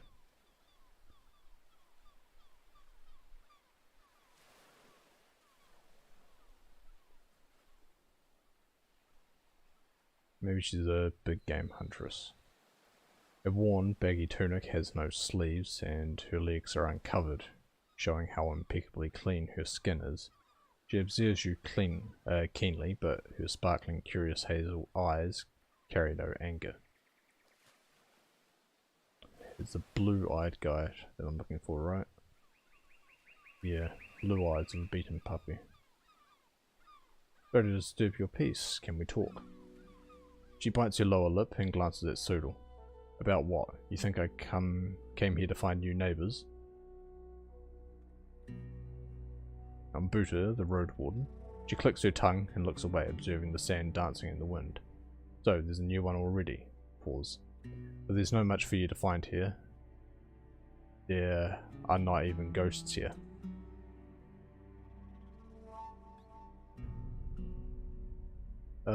The people of Hallorsdale want me to check on this place. It belongs to them. Nah. It's not troll shit one another. What does Thesis want? Coming from her mouth. The mayor's name is like a toothache. Why do you think it's her? Everyone else has given up on this place, only she still brings it up. Your horse is here, someone helped you with the rocks, and no farmer would come here without an order. She wanted me to take a look, see if there's any monsters here. Blood on all of it. She looks at the gate, lets out a huff, then straightens up and meets your eyes. She must not know what you've seen. She points at you with the tip of her bow. And do not tell her I'm here, or better yet, do not tell her this place is still standing. You're her daughter, the one slaughtered by goblins. Aye, that's my story, and when I need it to stay this way. Asterion helped me, ma'am. Tears well up in her eyes, and her brown cheeks blush. Her voice fills up with spite. Thesis takes whatever fits her talons. She was pushing me into marriage out of spite to punish me. But I will not be chained, not by her, not by others. I'm a master of the bow, the hunt, and spells of mine. I'll come back as my own soul, as a Gideon the archeress, not a mayor's daughter, and she'll not have power over me. What do you have against Thesis? I mean, despite the fact that she's awful, and I would like to just chuck her out and get another Mia in there. She pulls the string of her bow. I'm not a bard, words escape me, and my pain shall die with me, but Elpis, a forest speaker, also knows the real Mia. She wants others to see her as strong at all costs. She swings the bow like a staff right above the ground, as if to hit invisible legs. She punishes those who stand against her, and I did the worst crime of them all. She makes a dramatic pause. I doubted her. Why do you want the villagers to stay away? She puts a hand on the tip of her bow and starts to stroke it with her fingers. I hope Howlers will prosper, I do, but they already have more than they can eat. I'll meet with the forest speakers after the first thaw and show them I can handle this place. I'll be its guardian, live here with my friends, and not the mayor's eye. She steps closer to you. The corners of her eyes are turning red. I need it more than they need some fish.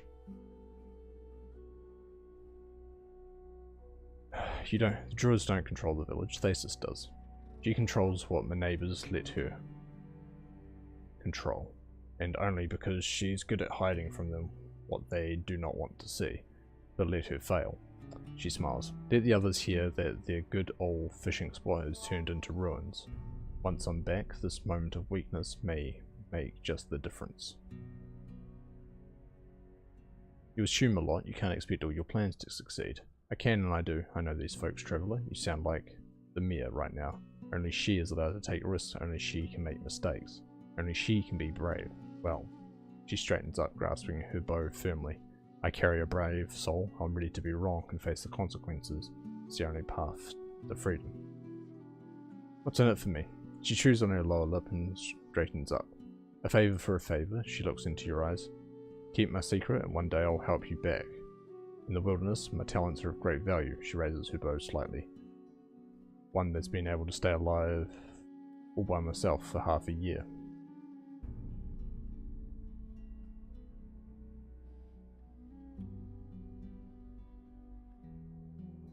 I'll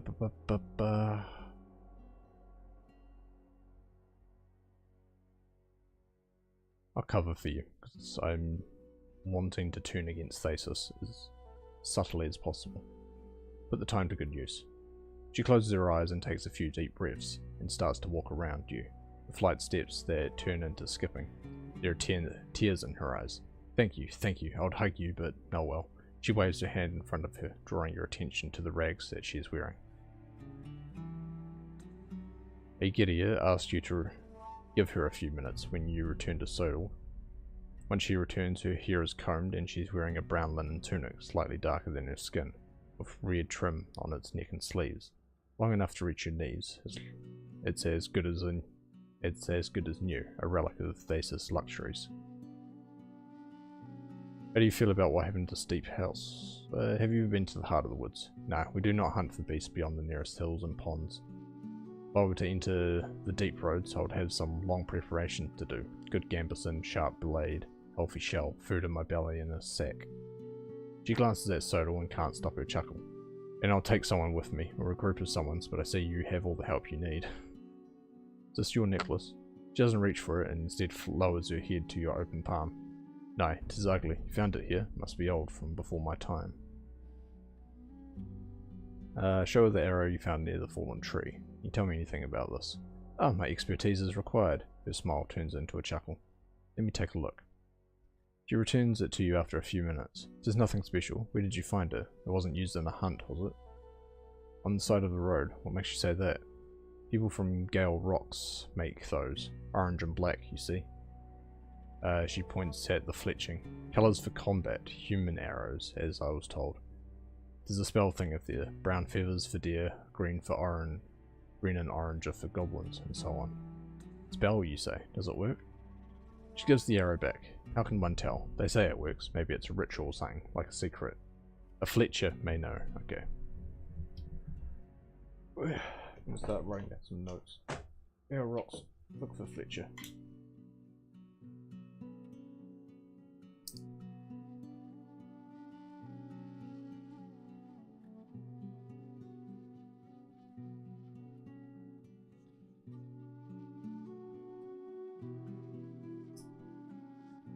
Alright. Is it safe to rest here during the night? She points her bow at the broken palisade. I do not know, you tell me. I'm not sharing my shelter with you, your horse would not fit through the door anyway. Better turn back to Howlers. Speaking of... Ah, well, we don't have an idea.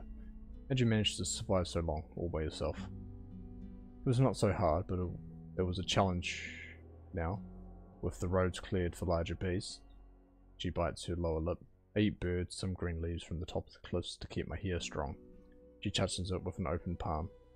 And I learn how to catch the small fish from the stream. The nights are not much better than in the woods, I'll admit. If not for my spell, the monsters would have gotten through many times. The door is not enough. My smell is around, you see. They know I'm but food. You're a spellcaster, you ask? and she playfully touches her canine with the tip of her finger. I have many talents. Pray to nay learn about them all. I have a fish trap with me, that basket with a lid, would you like it? She raises an eyebrow. Show me. You grab it, then start to explain how it works. Oh, I get it. We do not place traps, such traps often. Howler's Creek is clean and all, but it is not very generous. She looks around the brook, then at the trap again, lost in her thoughts. She walks around, tapping her bow. I do not have dragons, you realize, but there was brine here in a barrel, and I made a seal skin with it. It is a nice pelt. I wanted it to make some winter clothes, but I'd rather have this basket, learn how to make more of them. I'm worried about all the salt I'll eat. Pelt for a trap? Sounds good. She bows to you, then enters her cabin. After a few minutes, you inspect the thick grey fur that would do well among your cobblers and tailors from Hovlavin. As you roll it and tie it to your bundles, Agia studies her new purchase with a warm grin. Tell me about Asterion.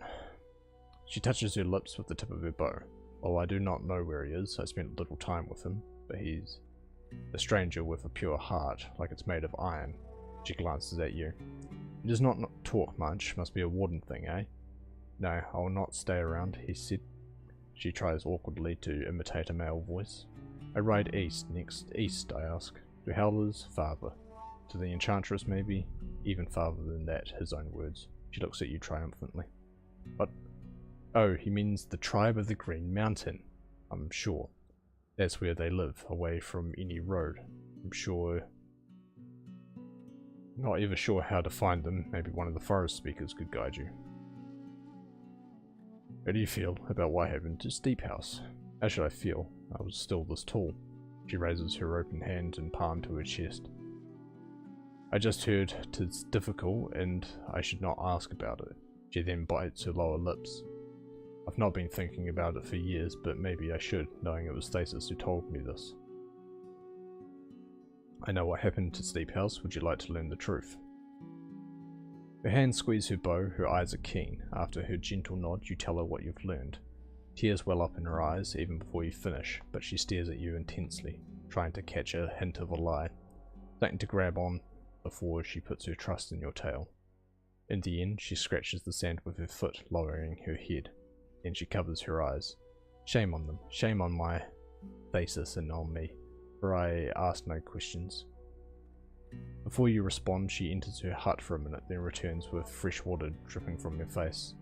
While her eyes are red, she knows she holds her bow with determination. It is better to know the truth. I plan to return home 1 year, but now I know. But now I do not know. If I do, I will be heard.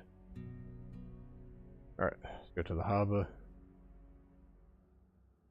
You walk by a small garden that carries a few bean plants and not many weeds. You leave Sodal behind and take a walk on the wooden logs in the massive bridge. They're in much better shape than any other structures here, and the boat is almost new, still shining proudly from varnish. You look back at the nearby buildings. While restoring all the structures to their former functionality will be rough, there's a lot to work with. Thasus would be pleased. Nothing else to say there. Saw your boat. If I was ever in need of borrowing wood, would you care? Of course I would care. 'Tis my boat, kind of. No, wait. Yes, 'tis my boat, and 'tis not cheap. She pauses. Though I do owe you a favour. We may figure something out. Okay. So time to fucking lie to Thasus. And then we can head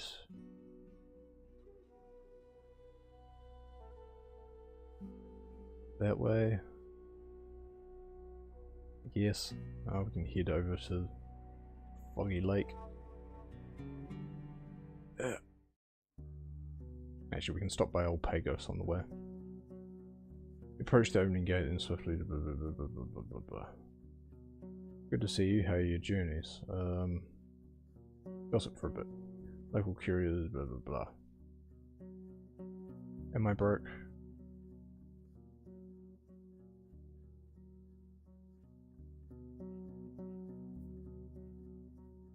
Wandering through the village, the tailor... Those aren't ready. I show her a trinket I found at the hamlet. Have you ever seen such a trinket? She looks at it for only 2 breaths. In Gale rocks. They do like their shells and fish. Just like when some people wear claws and tusks. He pushes it back to you. Maybe when 'twas still new, 'twas pretty. Clothes aren't ready yet. Okay, main square, basis. No, I'm not talking to you about that. Roads.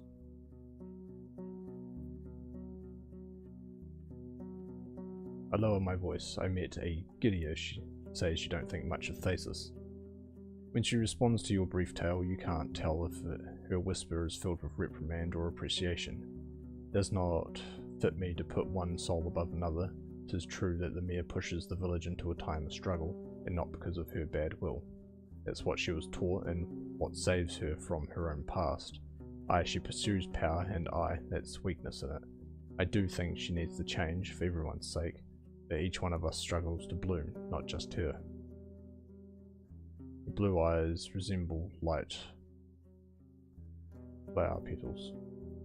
Okay. Main square, basis.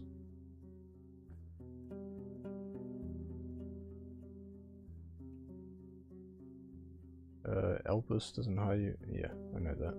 He knows that. Here's a silly question, Buddha. What future do you see for the peninsula? Imagine being the chieftain of the north. What would be your order?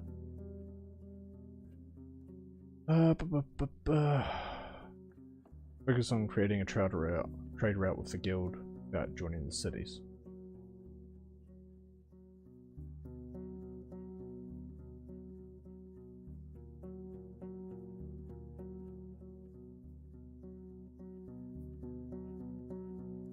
Compromise then, she gives you a habitual smile. But the city's attempts would never ever end, not while we still have anything they want. And yes, I'm ready to play their game. But are there other settlements? Will the next Mayor of Howells be able to handle this? If I sign the deal that pushes our children into chains 20 years from now, will I be responsible? She looks at a nearby group that's practicing a local song.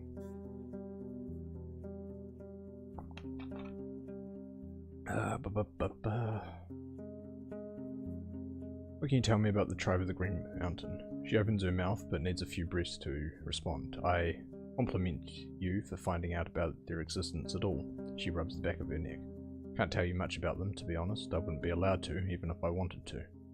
Ma, hearing the call of a little girl, Thesis flinches. Turns out the child is demanding a change of shirt. She points to a large stain on her stomach. What happened here? The mayor asks as she turns away from you to help the girl change, but doesn't wait for her response. I haven't spoken with the tribe in 10 years or so. As a child, I was told one should never seek their home. She takes a look at her daughter. The new shirt is worn and dull as the old one. It's an old garment for adults. On her small frame, it looks like a baggy tunic. Very nice, go play, she concludes absently and looks back at you, sighing with annoyance.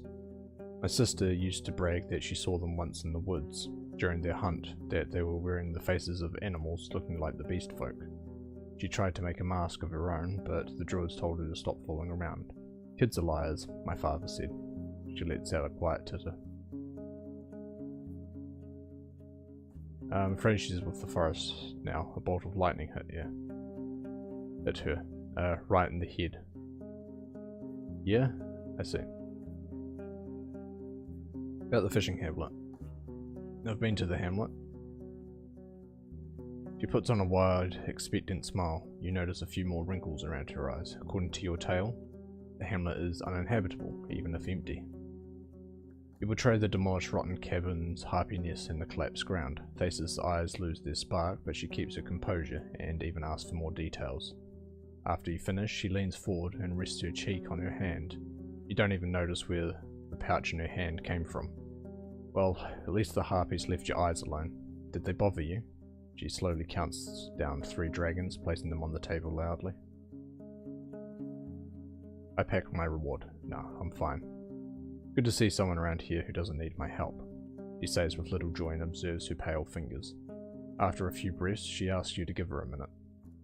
After she returns from the inn, her lips are covered with a layer of rouge, darker than usual. One of her sons carries a large bag made of leather, and after you peek inside you find a sheet of parchment rolled into 2 wooden handles. The scroll is new, heavy, tied with a tight linen cord, sealed with wax. You've proven yourself worthy, both to me and my neighbours, says the mayor. Take this letter to the masters of the guild, may the negotiations begin. With a smile she reaches out her hand. Shake it with enthusiasm. It was my pleasure.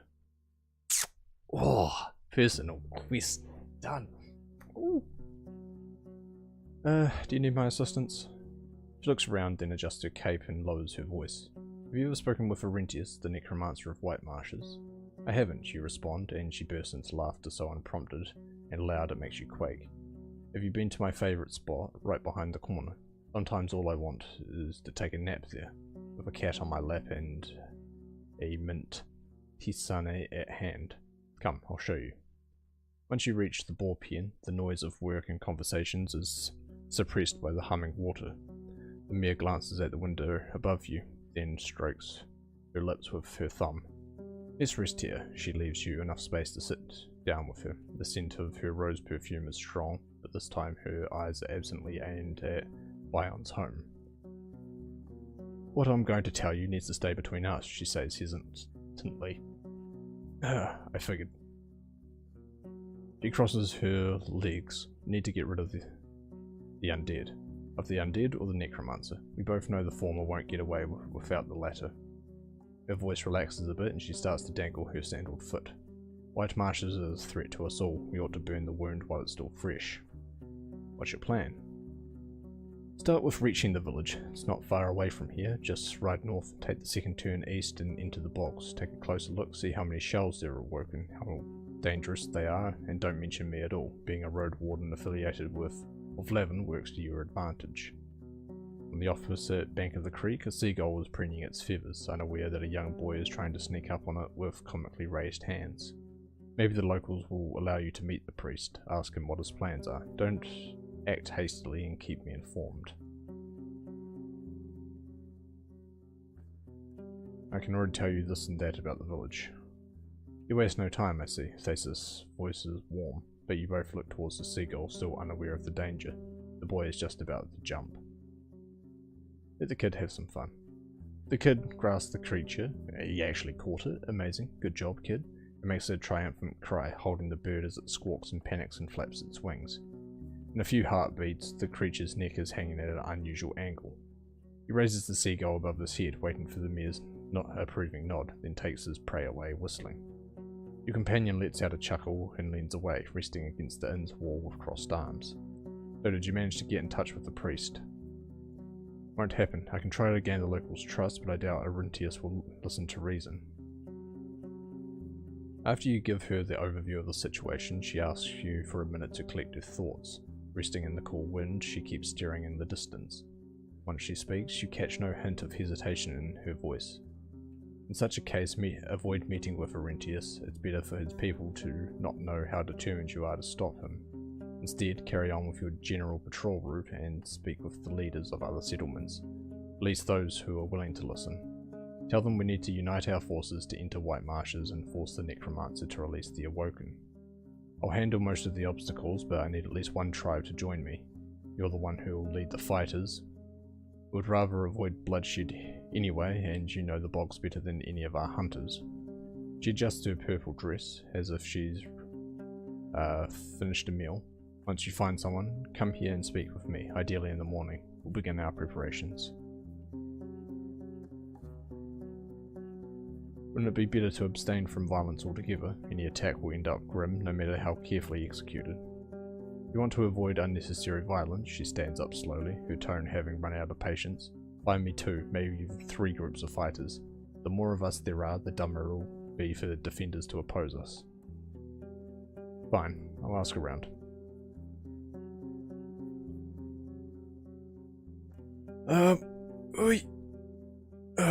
Thank you for your time. Trader, what do you have for sale?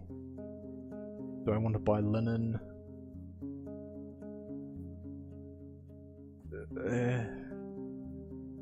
Maybe.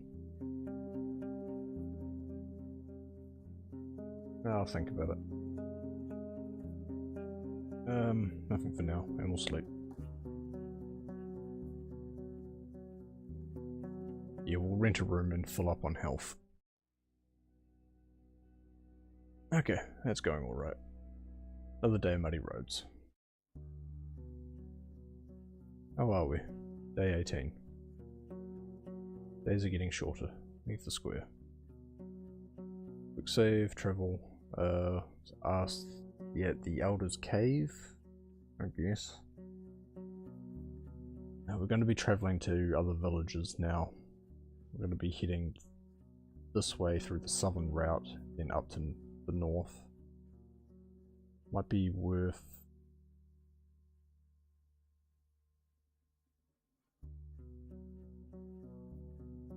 buying the linen for trade. Trader's not here yet. No, screw it.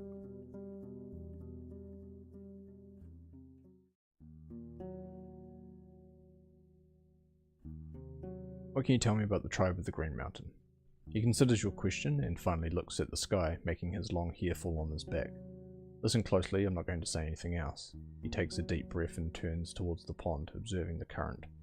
The road in the far east, the one that's now abandoned, is not showing the truth.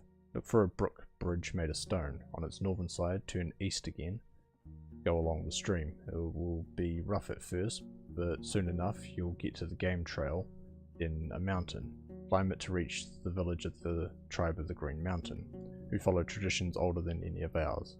This grim tribe avoids the outside world, Right's followers have hurt them deeply. You want them to share a stew with you? This is what you should tell them. I'm a freedom seeker, a friend of the Speaker of the Forest. Okay. Green Mountain.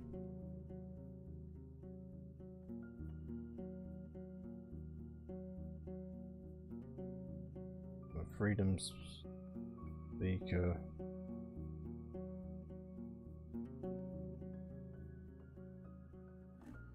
Friend of Speaker's Forest. And Speakers of the Forest.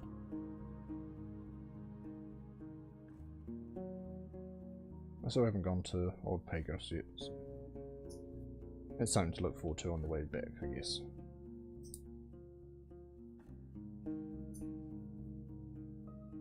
It's northern side, turn east again, go along the stream.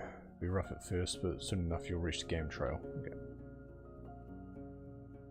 You want them to share, yeah, blah blah blah. They say these words like an unwanted guest looking for a roof.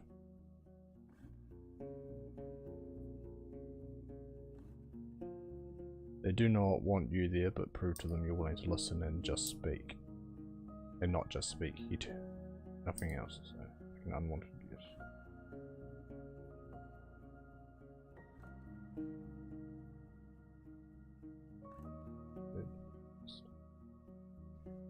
Cool. Some other questions. I don't really care about the weather. So, travel. Bye.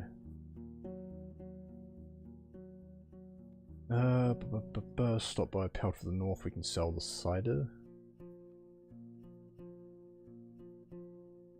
Approach the inn, innkeeper. A message from Thesis, it's about Arentius. You explain the matter, and when you mention necromancy, the innkeep gestures for you to sit at the table. He walks behind the counter, fills up 2 mugs, and sits down with you. The beer he offers you is full of hops, yellow, thick and cloudy. The smell alone makes you think of sweet and sour fruits in the distant south. The man has plenty of questions and doubts. You describe White Marshes and its deeds, undead. Oh fuck, I forgot to pick up my clothes. The clothes. Yes. Taylor. Here to pick up my clothes. She nods towards your house and you walk inside, finding your outfit prepared on a chair. You put it on, but afraid it will tear right away, but once you're done it feels both comfortable and strange, as if your shell was now covered with the costume of a rich folk. You show the tailor and she spares you a gentle smirk. Well, well, now go out there and embarrass my work. Good, okay. Now we'll just speed run through all of this. Cool. travel. Out to the north. Into the inn, innkeeper, Laurentius. Man has plenty of questions and doubts. Once Layson is done with his question, he spends a good minute observing the contents of his mugs. Fine, his eyes steadily observe his mug. A couple of us will arrive at Howlers soon. They'll join you when you move on the marshes. He nods to his companions and asks if there's anything else. Think you'd like to buy? 9 coins for it. Deal. Back my things. Alright, that's good money now. Good. Show me your wares. Good for rations. Already have a shield.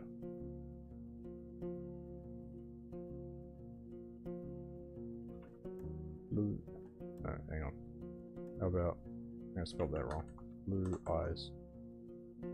Don't know them. Ah, how about runaway? Don't know them. Okay, change the topic. That's all I need. Go outside. Before you leave the room, Layson knocks on the counter, drawing your eyes. So far you've been rather useful. He looks into your eyes, though shortly. You may indeed make this place a bit crowdier. If you ever need a room, just go upstairs and save your pouch. I appreciate it. The guards... Nope. Armourer... Nope. Go to the well... Nope. Travel. Look at me looking fancy.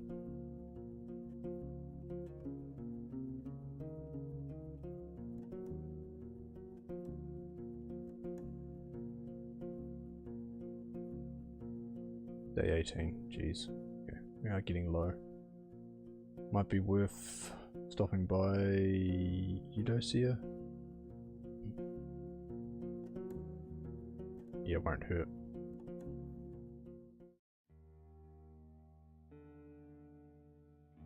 Touch the cold shell, the monster's eyes glow red. Buddha, come inside, I could use a break. Go straight to the house. I saw some words on your golems. What do they mean? She thinks for a bit, then meets your eyes. They hold my spells. Each one means aught different. Look, chase, beast, run. The golems are meant to hunt, and I hope that if aught happens to them, they'll have an option to put these enhanced rocks into their shells. She twirls her hair. A nice little trick, though I'm not sure it works. I plan to use a few more words like dig or lumber. Since you have some writing on your golems, could you read some things for me? Her eyes widen, but then smiles. You've got it wrong. I asked others to copy down the words I need. Gather her. Oh. Voice dying.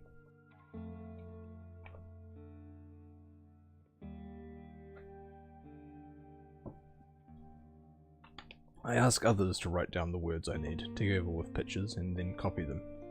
You could go to the monastery in the far mountains. Nothing to trade. Okay, cool. Work in the city?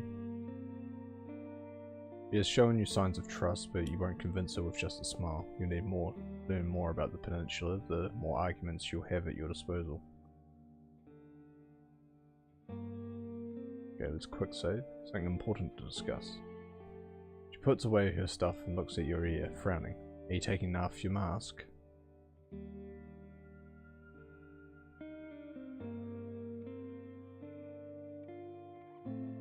I don't see why I want to take you to the city, honestly. Nah, screw it. You can stay here, I don't care. Alrighty. Go outside. Nice to see her again. Okay. The old bridge.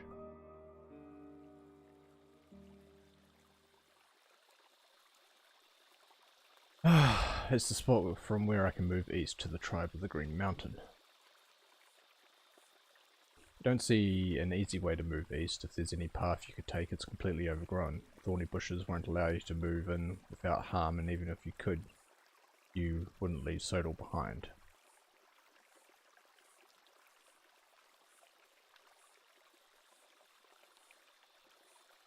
Don't possess... Oh, that's what the withering stuff's for. Good.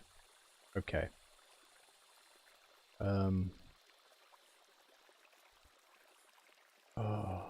Blah, blah, blah. You can easily afford it. No. Let's do this another time. We'll hit these tribes and talk to what's his face and buy that withering stuff. Okay, that's good.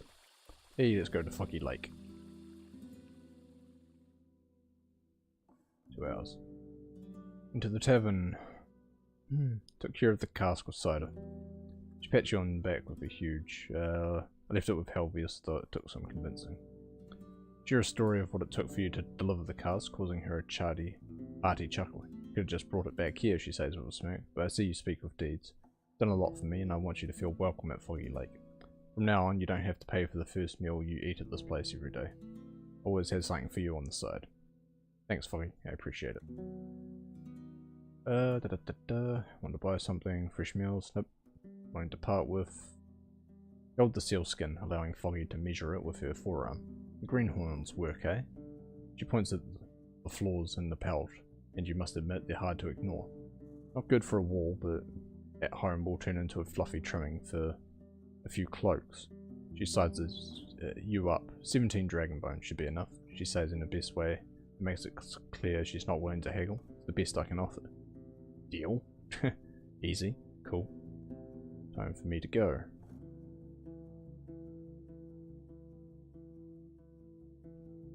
I can't remember if I sleep at Brooks or not. I'm pretty sure I don't. Quick save. Travel to Creeks.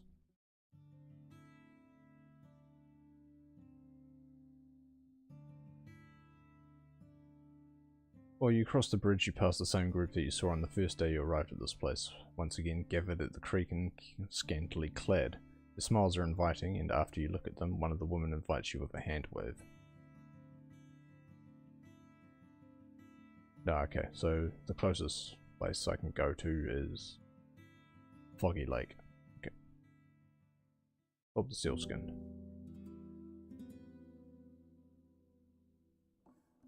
Run away. Haven't heard of such close things.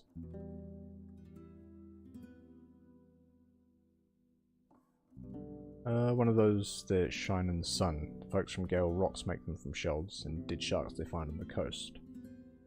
Could be a new one. Okay. No, wait, I want to sleep.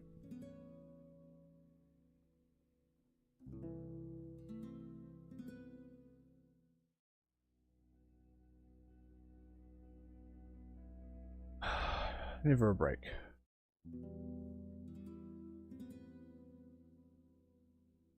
Free meal.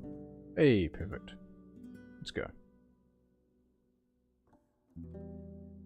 Right. To Creeks.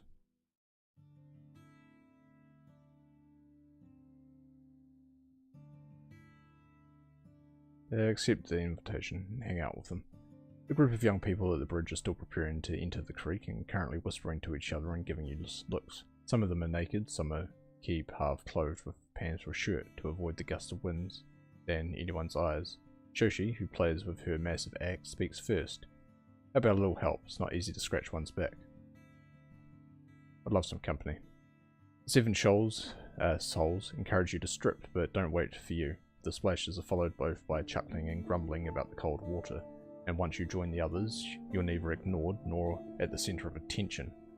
Playful nudges and submerging are indeed accompanied by helping each other with washing hard-to-reach spots, and you find that the locals have surprisingly strong arms, proving they have many days of hard labour behind them.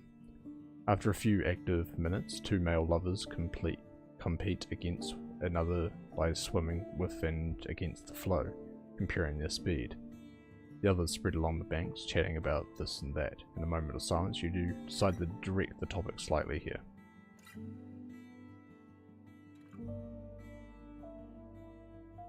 How do you feel about Creeks? Do you enjoy living here? The answers vary. Shoshi plans to move to a different settlement. Another one hopes to see the lands beyond the peninsula. 2 would like to start families since they feel free and loved in their tribe, while the last 2 hope to still change some things about this place before they decide for sure. After a quiet moment, a short blonde male speaks to you gently. Weren't sure you'd be willing to spend time with such a ribald folk. He instantly interrupted by the others, who start to argue which one of them is more indecent, then carries on. Aren't the city folk taught to be of humble gaze and silenced breath like the missionary told us?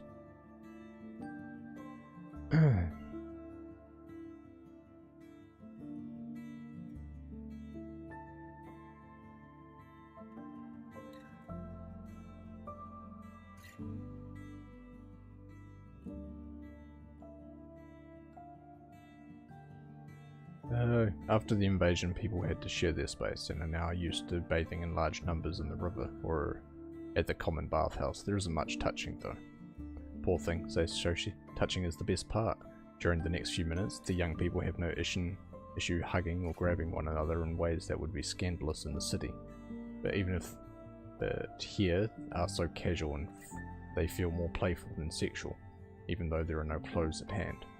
Once the discussion slows down again, the group looks at each other, and Skinny Man with long limbs is the first to speak. A round of dice, gets out without waiting for an answer, and the others follow suit. But what do we wager? Asks brown-skinned woman with short hair. Apples? You follow them to the grass, and it seems like the others aren't even thinking of gathering their clothes.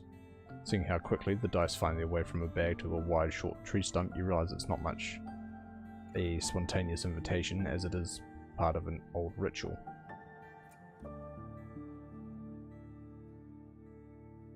Add some dried meat to the pile. Oh, aren't we? Well, what a fancy share. Too bad it's the wrong currency and you won't get a fair exchange. The Skinny Man adds your entire package to the prize pool, even though one of his friends asks him to calm down. You look at the light dancing on everyone's skin, but also their hair, now shaken by the wind. The way the grass touches your own backside is a bit distracting. The group is mostly glancing at each other or gossiping, without paying much attention to the game. Shoshi once again holds her axe and looks at you, all the while humming a peaceful tune. The rules are new to you, but in no way baffling. 4 people can play at once. The dice are bone-made cubes with 6 dotted faces. Each time someone wins a round, they get a point, and the person with the most points at the end of the game wins all the coins. As a result, you don't feel like you have much control over the results. Try to get them know them better, flirt a little. Aside from the skinny coordinator of the game, who finally wins it, no one else tries to keep track of points or discuss the strategy. Hands throw dice, push cups, and return to either resting on the grass or holding a nearby person, including you. You hear their names, but you'll need some time to memorize all of them at once. The Skinny Man tries to learn more about the trees, hoping to be a forest gardener. Shoshi claims to be the fastest axe thrower in the village and announces that this with a quiet song. The short one with wavy hair used to study herbs in Howler's Dell, but came here to move away from the druid's strict looks. The male couple both help Parva on the farm and hope to learn enough to supervise the fields on their own. The dark-skinned woman with short hair plans to fix houses and the palisade, and the last person, a blonde man of a tiny stature, who had said almost nothing during the last hour, is proud to announce himself as the only cave explorer in Creeks. Though once asked about any interesting finding, he instantly refuses to share. You catch a soul-crushing terror in his eyes. Finally, the youths decide to get back to their tasks, and the Skinny Man throws you your clothes. "It was nice," says the woman with an axe on her naked shoulder, as she invites you to approach with her arms spread. I'm prepared myself to leave. Okay. Ifrin. Knows that no soul in your tribe carries weapons that contain iron or copper. Not because of some priest prattle, we just have neither. He taps the sharpened obsidian of his club proudly. But what we do have, well, we do what we can, and with fine results. We hunt nothing larger than deer and cast rocks from slingshots. Healer hopes to trade for copper with his firewood. Cheers. We'll see. His eyes tell you that you'll see nothing of the sort.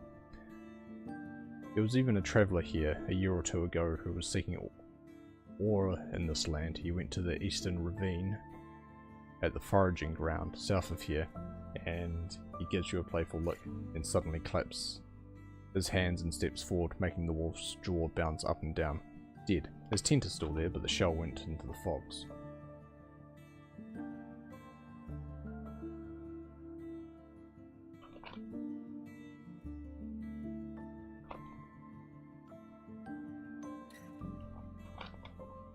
I'm still looking for the third hunter, so nothing to do with Ephraim now. Hello.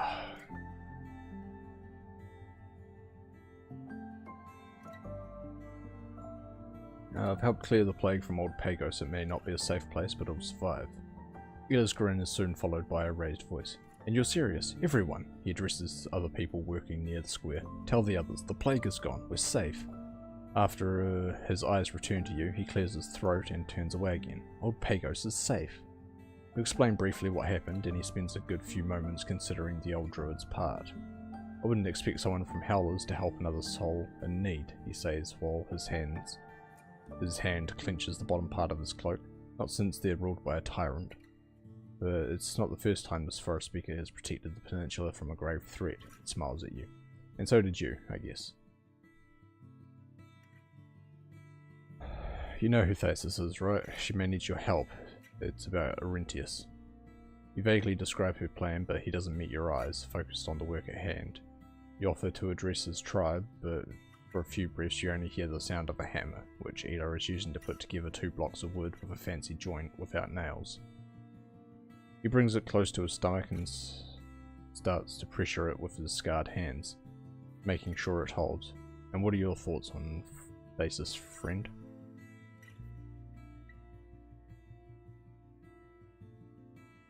She's alive, better to keep her distance. He looks you in the eyes and rests the wooden frame on his stomach. Aye, better to. After the things she did 10 years ago, there's no going back. My tribesfolk won't ever agree to another one of her pacts. If you want to get out of her plots unscarred, deal with Arentius on your own, without the villagers. The tribe of Creeks already has agreed not to step in, and if I were to tell everyone that Thasus wants to stay in her hands through us, they would refuse twice. Puts the wood on the ground, and better not say anything to her unless the druids are at your side. See you later. Alright. Gale Rocks. You ride by a patrol from Creeks that's escorting a cart loaded with timber. They greet you politely, mentioning the growing safety on the roads. As you ride further, you notice the fresh coat of pebbles covering the muddier scraps of the trail, the trimmed shrubs and the cleared tufts of grass. From now on, it'll be easier to cross the paths between Foggy Lake and the village. I'm making a difference. This is good. Life is slowing down. As you look around, many of the villagers are gathered at the western banks, preparing for a meal or a prayer. Only the youngest workers remain at their posts, maintaining the most crucial tasks, such as adding fuel, blah blah blah blah blah blah blah blah. Okay, looking for someone. Fletcher.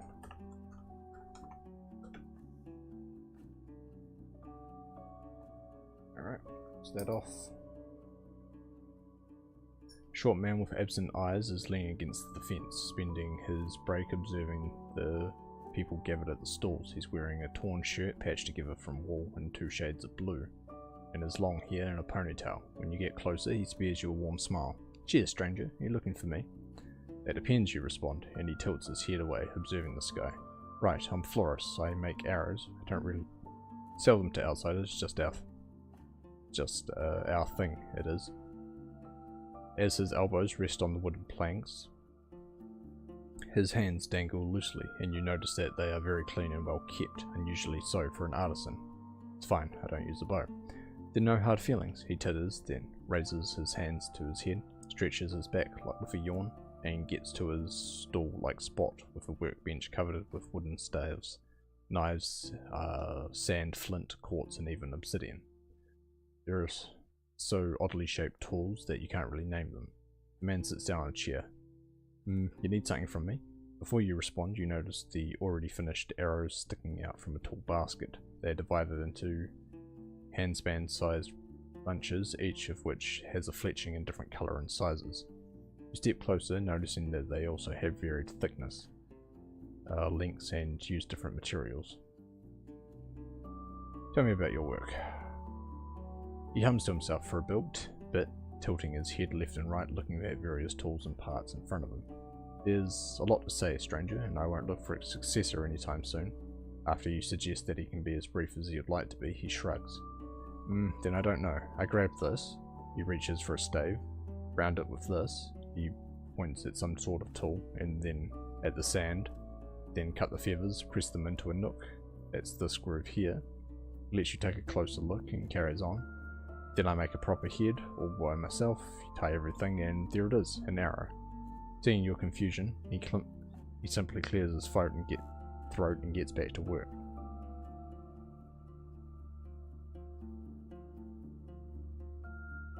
Why do your arrows have so many colours? Different needs, different arrows, he simply states, resting a hand on his knee. As our forebears learned after using many spells and tools to find the best combinations that these barren hills allow for. With a nod, he draws your attention to the far east with its sparse greens and harsh rock faces.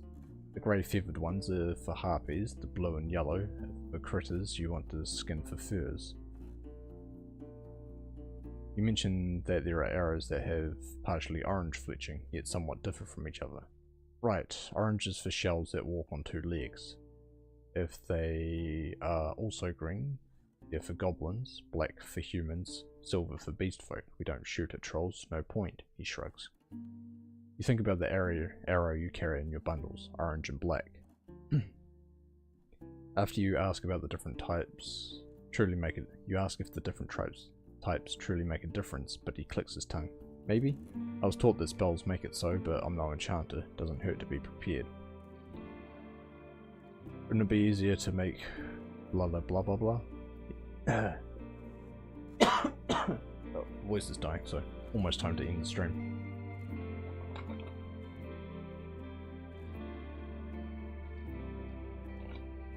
He speaks slowly, just discovering this idea to give with you. More arrows, right, but doing the same thing over and over for hours? He leans away with reluctance growing in his eyes by the seconds. That would be even more boring. I'd rather die. He says an exaggerated sigh. We don't need to sell arrows, just have enough of them. After you mention that this method would be used in the city, he gives you a sorrowful glance. Nightmarish. Okay. Who am I looking for? The fishes aren't in sight. Head woman. You're asked to enter Alpagus. What do you mean cure the plague? She keeps her voice low, but with the sparkle in her violet eyes betrays her utter shock. She clears her throat and rests her elbows on the desk. Were they just getting cold? You try to tell the entire story, and even though at first she stares at you from above her clasped fingers, she seems to get smaller and weaker each time you mention the old druid, or the mysterious altar at the edge of the swamp. Finally, she stares at the wax tablet, defeated rather than joyful. May the right bless the kindness of that pagan.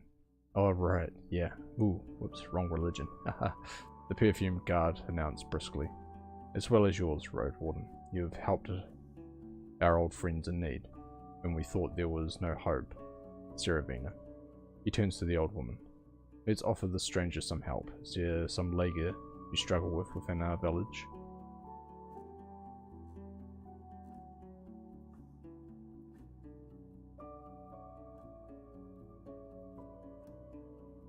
Great. Still do work for you. Her eyes run over you, then glances at the guard in front of her. It's something that may be an easy task for a traveller, chiefly one that doesn't talk too much. She reaches for one of her tablets, then nods with approval. Right, I want you to look around, not ask around.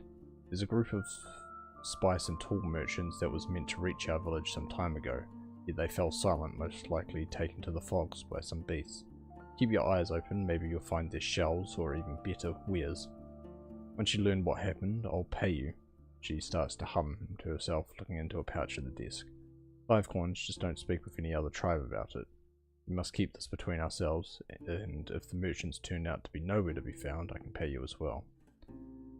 They were robbed by Glaucia. Her gaze is grim, but after a simple "I see," she reaches for a pouch and then puts 5 dragon bones in a single row and pushes them forward. Thank you for your insistence. Don't sound surprised. She looks at her granddaughter, who, without even noticing, has lowered her crossbow.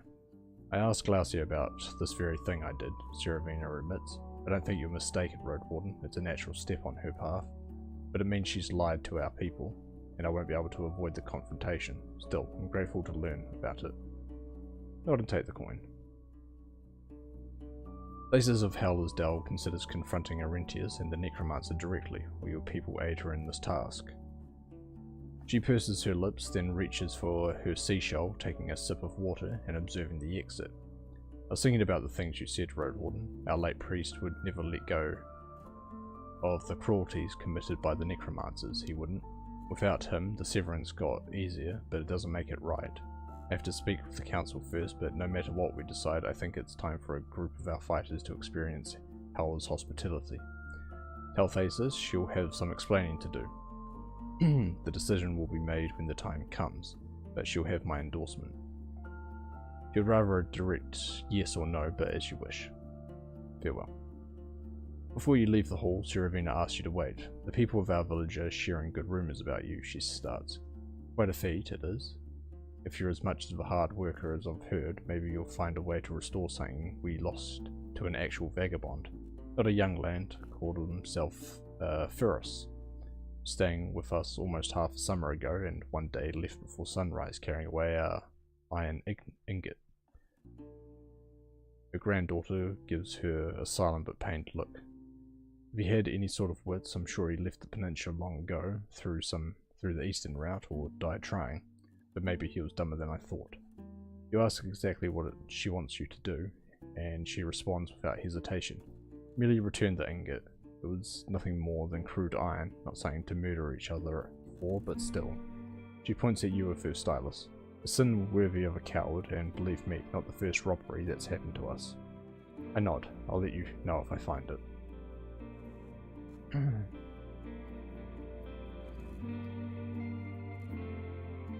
I could still learn more about the wares this village has to offer.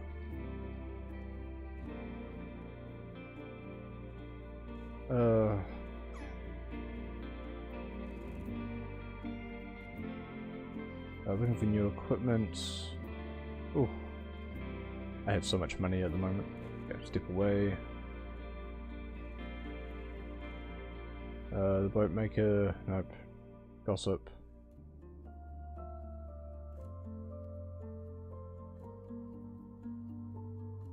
Neighbors getting robbed by strangers. Hysterian. Struggle with bandits.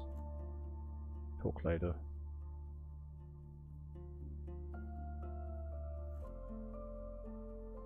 What's somebody who has weapons called? Quartermaster? Okay, that's enough for now. Let's go to the pier real quick.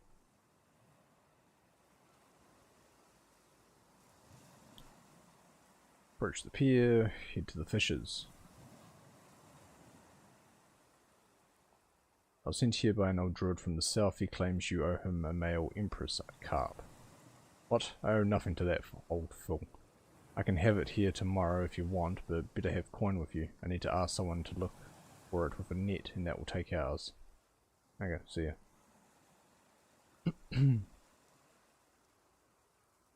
Okay, travel back to Gal Rocks. Trying to find somebody who's interested in this necklace. Taylor, have this necklace. You show the strip that's holding a bunch of flakes in a shell, and she only gives it a glance. So old, the ones I make now are elegant. Tell Glaucia I can give her a new one, but the next time she speaks with our head woman without visiting me, I'll kick her teeth out.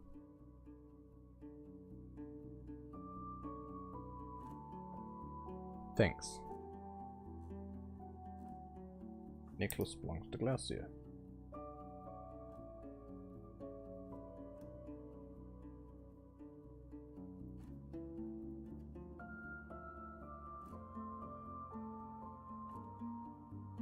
Perfect. Alright, out of here. Later, losers. To the peat fields takes 6 hours. What do I have? 7.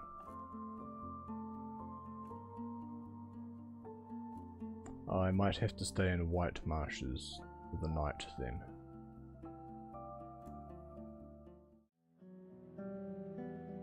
Thanks, Muddy Roads. What can you sell me? Buy that. Good. Need to meet with Arentius, and I need to be sure you won't make me help, or make me regret helping you.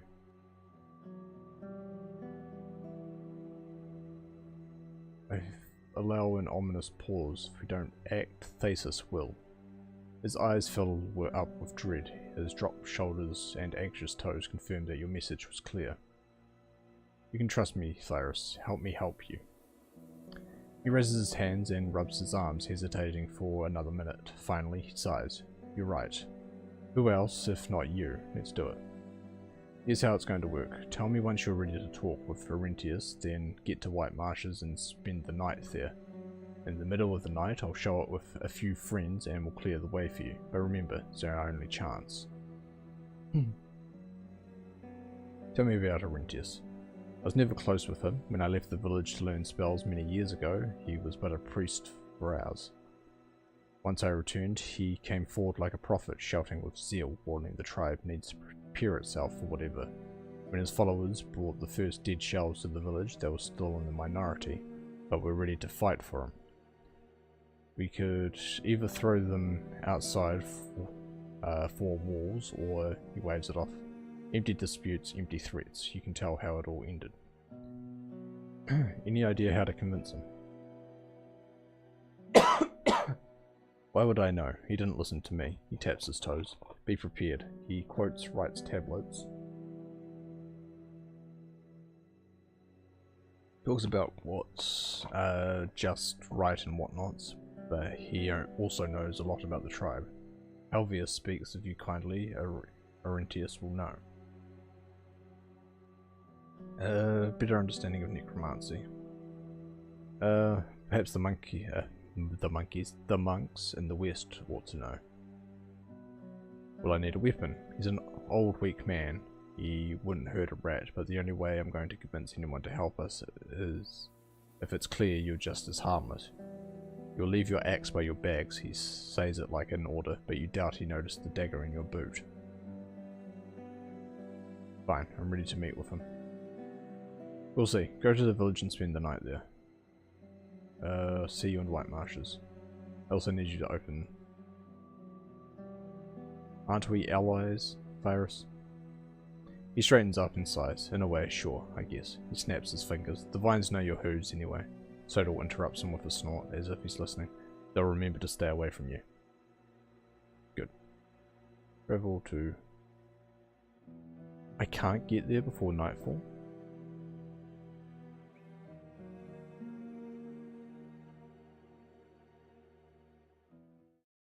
Ooh, I took a lot of hits getting there. Jeez. Helvius, the plague is gone. You did, he frowns. And how, I ask? Not even Arentius could help them. You start your long tale, but the mayor stops paying attention after just a few minutes, pressing the cold, blunt side of his axe to his cheek. So some dangerous pagan spells, knowing the curses of the druids. The village may not last till spring, or maybe Thesis is going to collect the debt now. When he mentions pagans, you can't stop yourself from peeking at the loud undead shells.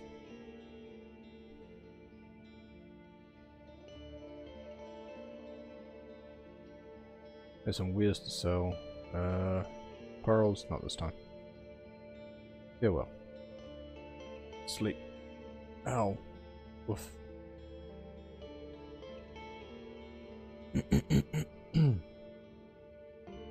The door opens gently. You recognize Thyrus' silhouette, even though he has no creepers with him.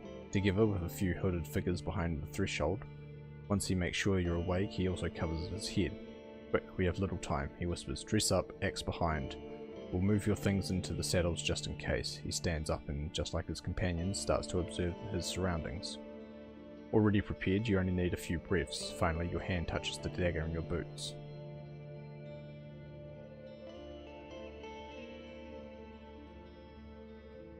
I just have to speak with him.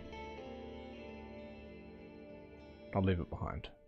The dark figures spread, you sneak through the dark alleys, and no undead or guards in sight. A curious girl observes you from an open door until one of your guards pushes her head inside, telling her to go to sleep. You approach the flooded grass, step on the wooden beams, and climb up the squeaky stairs. At the entrance, Cyrus takes a deep breath, looks at you encouragingly.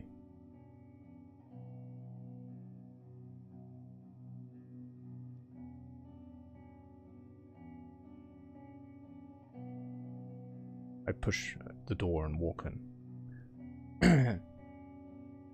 We're not messing around tonight. The weak flame dances under the touch of cold air. Without a word, the man sitting on the bench turns towards you, giving you an absent look. The chamber is humid and smells of sweat. A single wax candle that stands beneath a brass hourglass dangerously close to an open codex, whose pages are covered with fresh letters. While the large collection of parchment must be of great value, the man has hardly any possessions. Humble bowls and cups, writing instruments, enough candles to keep him company for the next 10 days. You glance at the single pelt placed on the floor to sleep on. You'd have to curl your legs up on it. You're that warden, the priest's voice crackles like a falling branch in dry woods. A dagger of the master's. Before you respond, he turns away. Why else would my enemies let you in? To bring me a hare pie? They know I won't be moved by you. Just want to talk, and I don't want to believe you, Bastard. His tone carries little invitation. The night won't be young forever. In this weak light, his yellowish skin resembles the very parchment he uses, tightly stretched over his shell, which holds no trace of fat. The hair in his ears, on his ink-stained fingers, is thick and neglected, while his shaved face and scalp make him resemble an ill infant after every few breaths. He squints his two coloured eyes. His feet are dirty and covered with scratches, while his linen robe is little more than a rag. You must be aware that the undead are dangerous. When left to themselves, like the flame for hearth, he rests his elbows on the table and puts his fingers to his lips, rubbing them gently. They're the night that follows a shell's day, but like lightning or the wind, merely part of our world.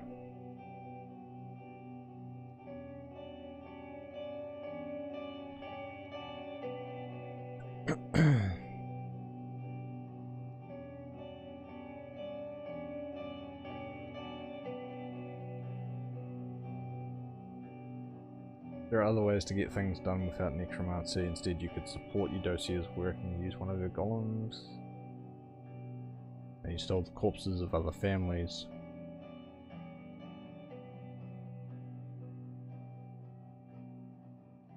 I'd forgive a starving child who stole a dropped plum. He starts with conviction. Repeating an answer is well memorized, but seeing your frown, his voice grows shaky.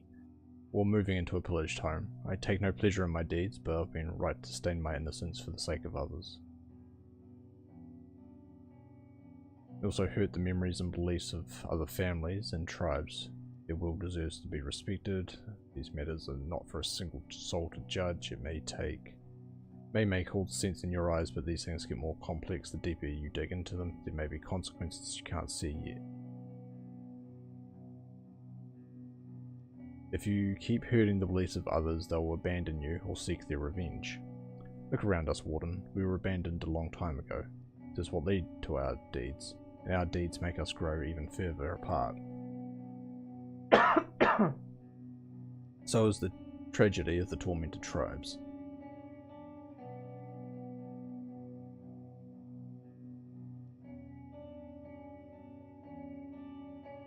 You could support Eudocia's work.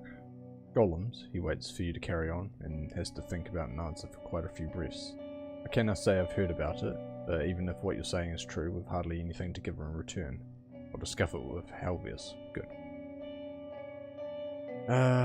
Once you're gone, shells will be out of control.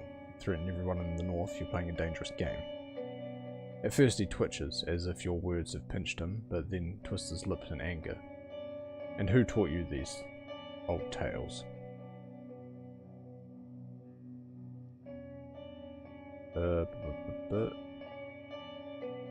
Ailey, a local monk.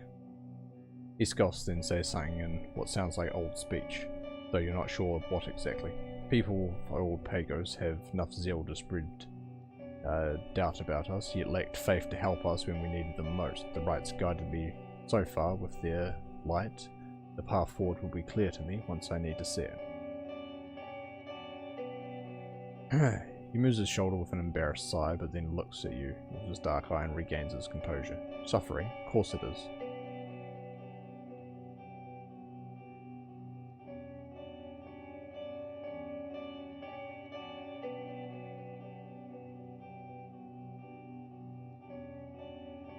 Don't you feel repulsed when you see what you're doing?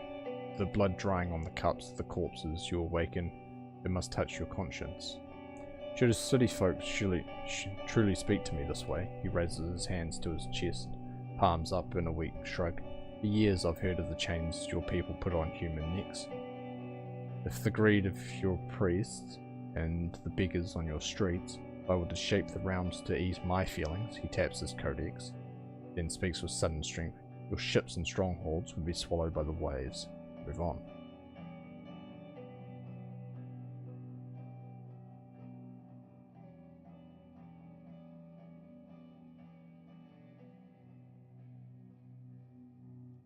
Do you truly believe your people? Yeah, they get to eat, I guess. May have good reasons for what you're doing.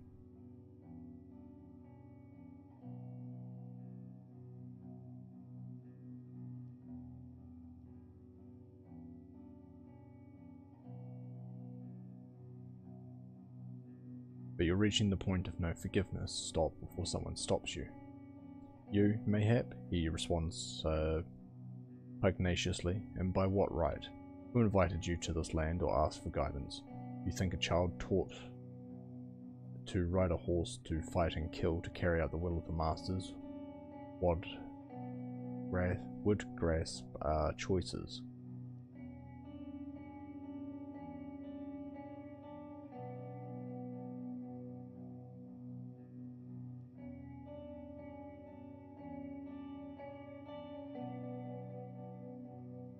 You may be right, but before I came here I did my best to learn about your past struggles, the days of hunger, the way howlers took away your timber trade. I want to understand your struggle. He looks at you with an open mouth until, finding no response, his eyes and shoulders soften. His stained robe looks more like a grain sack. You leave me speechless, city folk. Your ears are open. I hope you'll forgive my grumpiness.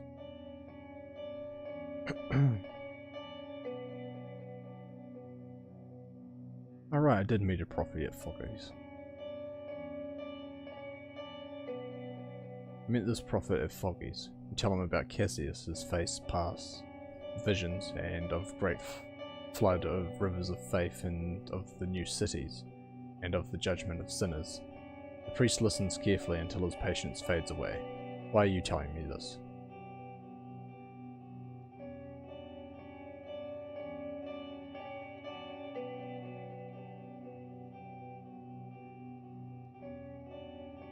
I smile. You know, he's an interesting person. Maybe you two should meet one day.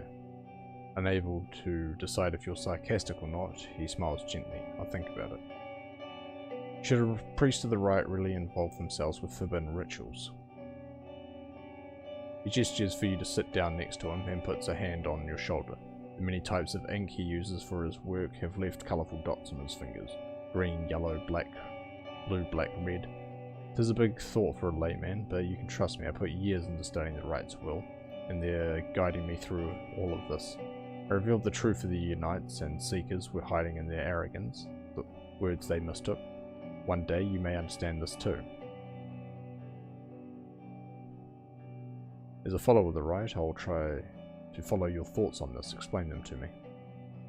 You listen to the meanderings of his belief, but with little understanding. A few of his ideas seem to be completely detached from one another, and as you try to point this out, he asks you to repeat his arguments back to him, proving that you fail to remember a few crucial details. After a few minutes back and forth, he raises his chin. A mocking twist crawls onto his lips. Now you see, rites mysteries can take years of prayers and studies. It is not a pastime for wardens. You truly believe your people are grateful for your leadership. I only guide their prayers and offer my rituals. I cannot read anyone's soul. His feet are scratching the floor nervously. I'm sure they have many different thoughts, but I'm grateful for our Mir's trust. He's young and impulsive, but honest and brave, willing to challenge for the better. Change for the better.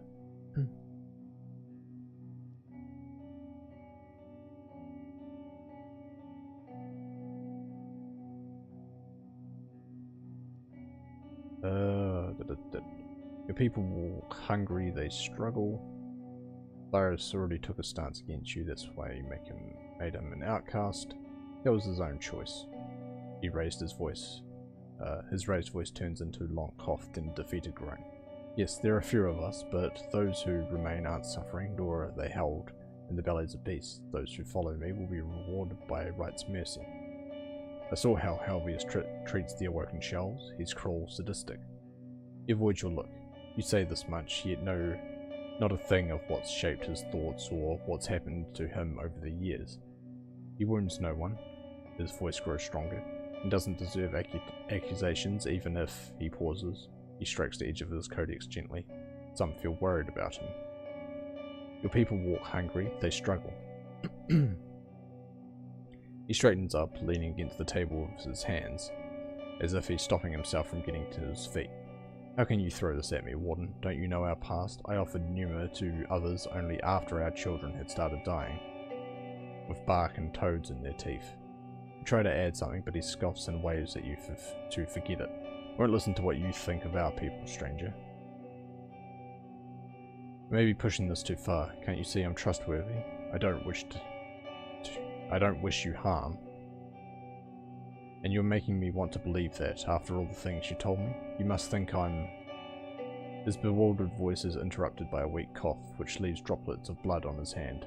Distracted, he wipes his hand on his robe, mixing the blood with dried ink. I guess we're done here. He gives you a cold look. Good, I've listened to you, but I won't be threatened, and I won't doubt Right's guidance again. My home doesn't need city folk. Leave and never come back. He runs his fingers over the hourglass and taps the open pages of the codex, drawing his attention away from you. You reach for the door. I have no blade with me. Attacking a sorcerer would be too risky. Leave the building. The gust of night wind eases your breath. Only now do you realize how much sweat has gathered behind your neck. While both the stairs and the pond are surrounded by your allies, the news has already spread. The other locals, most of them still wearing nightwears, are gathered with candles and lanterns, fearfully observing the building. Chrysis is the first one to approach you. Seeing how you shake your head, his shoulders droop, and he grasps the amulets on his wrists, the only ones that were quiet enough to take here. Well, you tried. Let's get you back to the shelter. As you climb down, the crowd hits you with mocking chuckles, relieved sighs, and worried questions. The angry looks of Helvius and his guards turn to scornful insults, and as they receive the stolen weapons from your allies, the Mir hits you with his shoulder as he strides into the cabins. Any troubles? Nah, we're fine. The guards woke up to no blades. Your beast's safe. Lost in his thoughts, he adds nothing more. You end up back at the shed, with your belongings intact. Don't step outside before dawn, his sad eyes avoid you. Some souls here may get weird ideas. Without waiting for your response, he joins his hooded companions. Because of the loud gathering, you can't hear what they're talking about. Before I go to sleep, I block the door with a barrel and make sure my blade is in hand. The halfway point is behind you. In just 20 days, you'll need to ride back to Hovlevin. Otherwise, the roads will get too dangerous for a lone rider. Might be willing to head to the city earlier. Okay.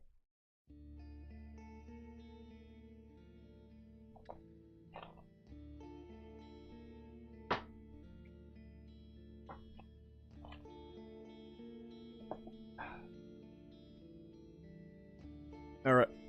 These people are lost cause. Give up on them. Let us go to Old Pagos first.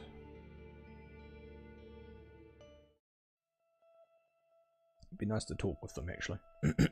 Through the closed gate, you hear muffled conversations and echoes of stone cutting. You knock, and Tertius soon opens the door. Soon orders to open it.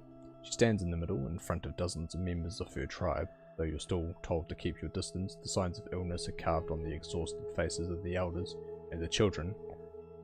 But this is not the day of sadness. You're greeted with triumphant shouts and applause.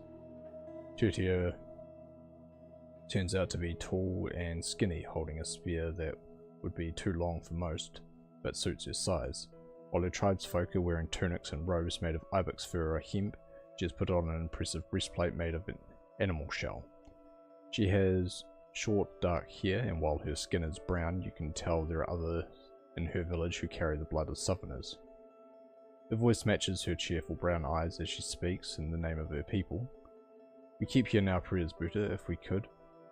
We would invite you to a feast, but we need to keep our distance, at least until the end of winter. We'd like to reward you, even if there's naught that would make us even. Oh? There's naught but one treasure we own in this village, a stuff very close to our hearts. She raises a rod made of iron or steel, a bit longer than a finger span, but thin, finished with flattened edge for cutting. It occurs to you that it's a simple chisel. An elderly man chips in. Belonged to my son, the greatest sculptor that had ever lived in Old Pagos. He writes glory and our great joy. His words are sonorous and solemn. It's filled with pneuma that makes its holder hands so powerful they can carve in granite, so precise they can write in grass. A short pause, and if you think you won't put it to good use, adds Tertia, we took the time to gather our savings. It's not much, 18 dragons, but it's not naught. Her chuckle sounds like it belongs to a different soul, one in the past.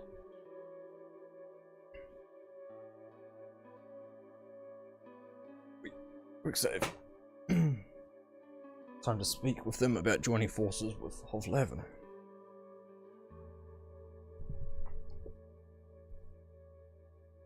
Tell them about your journey north, about the officials and their plans for the coast and the guild's trade route. You explain that your actions were made in the name of the city and that by paying taxes they can protect themselves from future disasters.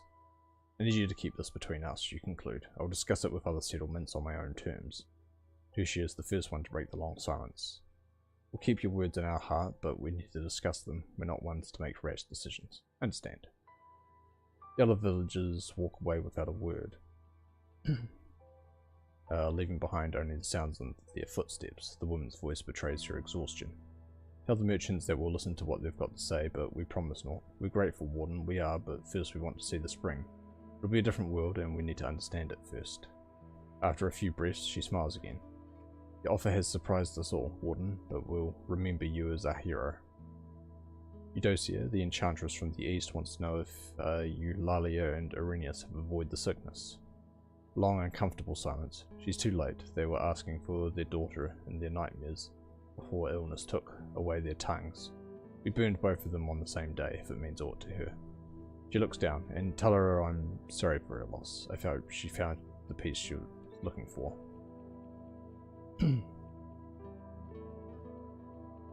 I've been in many settlements warning the locals about the plague. You don't have to worry about their safety. Thank you, Warden, she bows gently. We'll ask the council to rethink our isolation. If the gates and doors of our neighbours closed, we could start seeking food after all. Maybe even send outside a few hunting trips. What do you have to say about the other one?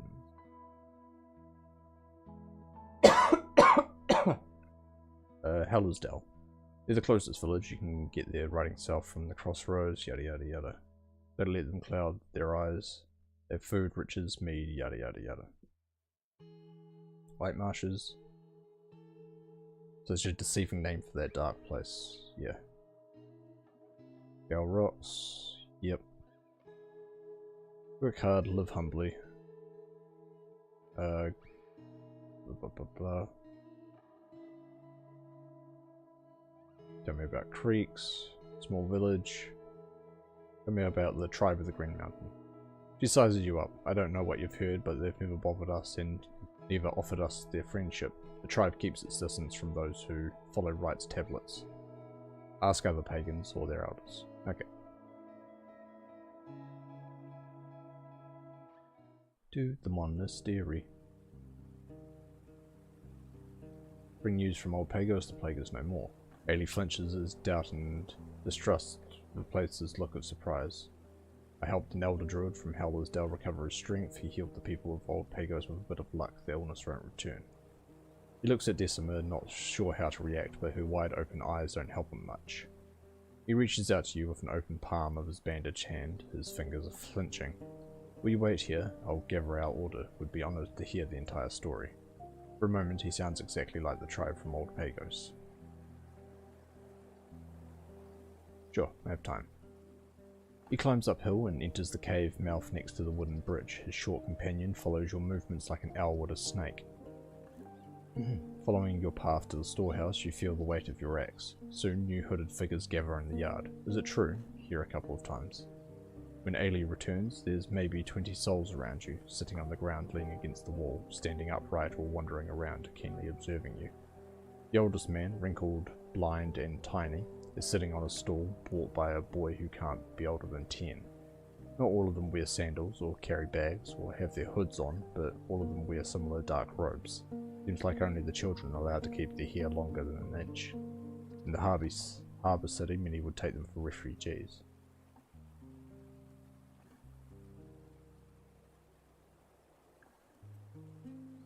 But I don't mention anything outside the knowledge of the people of Old Pagos, especially when it comes to Beholder. They keep interrupting you with questions about the druid, his powers, and all your motivations, and while avoiding the pagan altar makes you stumble once or twice, the story goes smoothly. The doubts turn into warm thanks, despite the few raised eyebrows of the elders. A young boy mentions his sister, but is then reprimanded to forget his past. Finally, Ailey asks the gathering to return to their duties. There's aught else we need to discuss.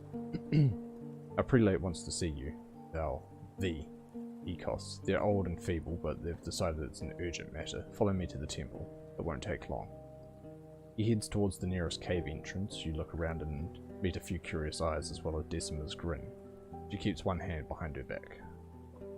Good thing I'm armed. Join Ailey in front of the entrance. Run your eyes over the harsh grey floor, sparsely covered by tufts of grass and mushrooms. Only a few steps separate you from the darkness. Take a wrong step and thou will break thy neck. His quiet voice echoes through the corridor. But there are also other sounds reaching you from the depths, the repetitive hits of hammers and chisels, as well as a distant pickaxe. The man doesn't look at you. Hand on my shoulder, don't let go. Grasp his robe firmly. You leave the light behind and your pace slows down. Decima's steps are followed by the sweeping sound of her robe. For a few breaths, your heels hit the solid rock, then move on to wooden logs. The echo of occasional creaks is worthy of a wraith. Your grasp as well as you stumble over a rope, but Ailey's confident hand saves you from falling to the floor. After a minute or two, you get used to the scent of soggy beams. The gentle draft makes you think of a stream, and you focus your ears. The hum of water is weak, but once noticed, unmistakable. Counting your steps leads you to nothing. You don't make any sharp turns following the round corridor. At one point, the monk grabs your free fingers and makes you touch the smooth wall. Watch your steps, you hear the hoarse whisper, then walk down the stairs carefully. Another minute goes by, and as it happens again, then again, almost there. All I can do is wait. You can recognize the sound of him opening his bag. He turns your hand around, palm up, and covers it with cold, soft balm. Put it on your eyelids, his voice is confident. It will help, not for long. Don't walk away. You rub your eyelids, catching the scent of snow and tallow candles. Look around. For a few heartbeats, the brightness is overwhelming, even after you cover your eyes. The sensation fades away, everything around you turns grey, the walls, your companions, even your very skin are now monuments made of ash. The hollow mountain has the shape of a cone. You step back away from the edge of the narrow wooden platform, only to then approach it and look down. The magic balm is strong, it allows you to spot maybe 24 layers of scaffolding. You spot another hooded figure, a couple of floors below you. It holds the chisel against the wall, hitting it with a hammer. Their confident hands maintain a tiring rhythm. Check the gravings beside me. You can't tell their age, but the cuts are deep. Their letters larger than your hand, and some of them are filled with old, dry paint. Though, to you, like everything else, it looks grey. Read it aloud. You hear a distant voice coming from your left, not much louder than distant humming of water. Look to the one who speaks. I don't know how. Few travellers can. Their voice starts like a dying breath, but then shifts, resembling an oration delivered by a priest. They heard of Samara's deed and believed her, for her soul carries no lies. They followed her north, like the right had told her, and built houses of woods in the lands of free lakes. The right taught Samara new tools and new traps, and her children and grandchildren have never seen hunger, for their land was tamed. The person in monk's robe is sitting on a bench, covering themselves with headless pelt. They're short, wrinkled, skinny, as if they haven't eaten in years. They sit still with their head leaning against the wall, eyes closed and hands folded. Do thou know what these words are? Of course, it's from Wright's tablets. They have the accent of Hovlavan elders, but their lips are struggling to utter any sound, just like me at the moment. Well done. We're on the second floor of the tribe of Leaves, the tribe that started as foragers and fruit pickers, too afraid to hunt, with no faith to guide them outside of their cave. But the right inspired them with the truth of what they were and of what they could become. They helped Abda build one of the 10 cities, and their blood and memory now remains in each of us. I'm exhausted. Their breathing remains silent, but their chest starts to rise and fall. But I wanted thee to see this place. I can see it, but what exactly is it? One day, these walls will hold all of Wright's tablets. Maybe in 5 years, maybe in 25. These ancient caves used to be covered by painted hands and beasts, but we scraped the walls clean, giving way to the truth. The prelate raises their hands by an inch, but their voice remains monotonous. The work went slowly, and we abandoned our goal, but then the war tore the 10 cities to pieces. Their wheezing, fighting for air, made us realize how crucial our duty is. The parchment will burn, the wood covers will rot, the golden plates will be stolen, but these caves lasted for more generations than we can count. They will outlast every page, every teacher. They raise their voice. The library and stone will be here, ready to offer our ready to teach our offspring, the final stronghold of the truth. As long as there's one soul who can read Adair's tongue, there will be hope. A long pause. Ailey looks at you expectantly, rubbing his hands together. Pessimus stares at you like an eagle. So why am I here? What do you expect me to do? One of us came here from the city 5 years ago and told us many things about her home. The city lacks grain and wood and parchment. The Unites grow poor. They raise their hands to wipe saliva from their mouths, taking longer and longer pauses. They are not here to ward the roads, but to prepare it for thy masters. They will bring death and pillage. They stretch out their hand, palm up. Tell them about the library, that it needs their protection. That once we'll complete it, we'll give it away. Just let old Pagos work in peace. Their hands land on their stomach, protect their chin. Their chins rest on their chest. They are grasping for air. Protect this place. Fine, I'll pass the message. The prelate nods gently, resting. Ailey clears his throat. I thank thee in their name. Get back to the ointment. Get back while the ointment is still working. He gestures for you to follow him, but seeing the world in only greys takes getting used to. You place steps carefully and climb the stairs on all fours. The monk continues. Thou canst ask me about one of our secrets as a reward, but dost not share what dost has learned here with any of the tribes. We ought to keep our duty a secret.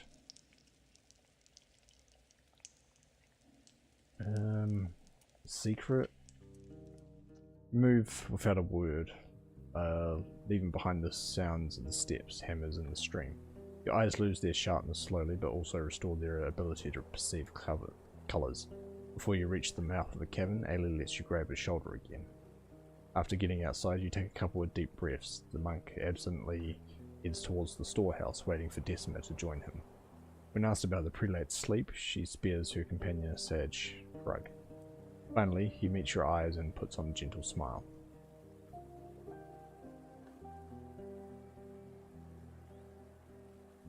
consider asking him to read Thasa's letter to me. Do you need any help? Puts his hand together and repeatedly taps his fingers. After a few breaths, he glances at a wondering monk, then lowers his voice. Let me see thy horse. How fast is it? You lead both him and Decima to the storehouse. While his steps are heavy and fierce, she doesn't make as much as a sound. Ailey shows no interest in your mount. This is Enchantress. She has aught we need you to pick up and bring here. Follow the eastern road, yada yada yada. You know. Alright, what do you want me to bring? Set of quills. We sharpen them and ask her to make them last. Thy pet won't even notice. Why is it such a secret? Not really, it's just that there's a surprise gift. No, I asked you to this room for a different reason. About my reward. What else do they want? We can find a healing potion to spare. We need what we have, but I can spare one of the 3 smaller bottles. Okay, deal. We'll see how good of a rider thou art, but some other stuff we need from thee. Stuff that takes subtlety, and he straightens up dedication to our cause. What do you want me to do? Else, swear thou wilt not betray our order. I won't betray you. His smile reveals his yellow teeth. Once thou reacheth the Enchantress' house, thou will find golems made of stone. I've heard they're larger than a lumberjack. Could tear thy pet to pieces. He looks away, talking to himself. Can they be defeated? Can they do aught without direct order from their mistress? We need to prepare ourselves, learn about them as much as thou canst. Give them a good look, ask her subtle questions. We don't share, likely, a secret of thy choice. Okay.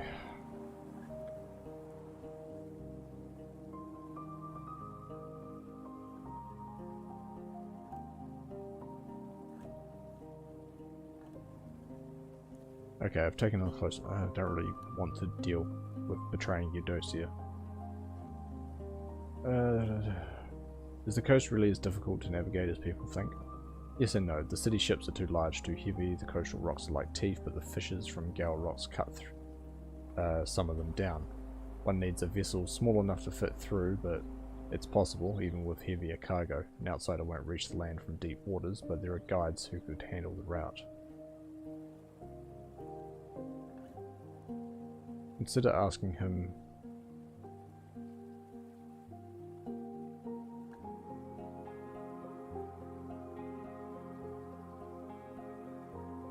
Would you read this for me? I mean, it's sealed. Don't worry about it. He unrolls the jewel scroll gently. He has to keep the parchment close to his face, overcoming his weak eyes.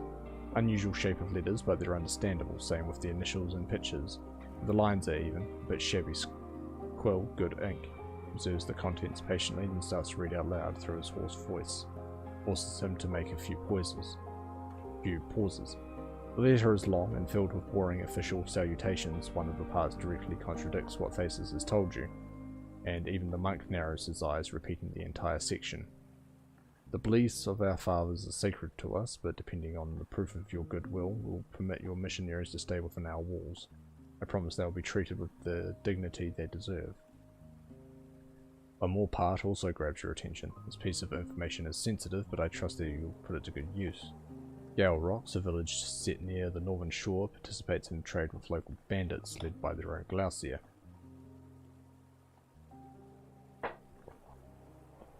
The alliance grows in strength and therefore brings many threats to our potential collaboration.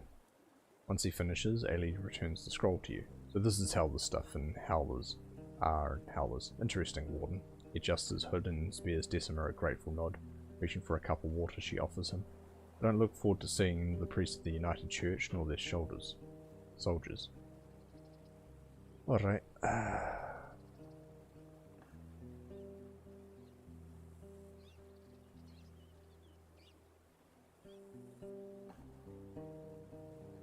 How long would it take me? I should have time to hit up Glaucias. I think the Glaucias. Yes, the plague is not there anymore.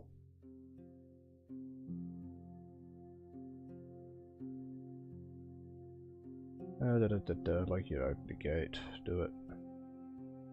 Bandits hideout. There we go. Easy.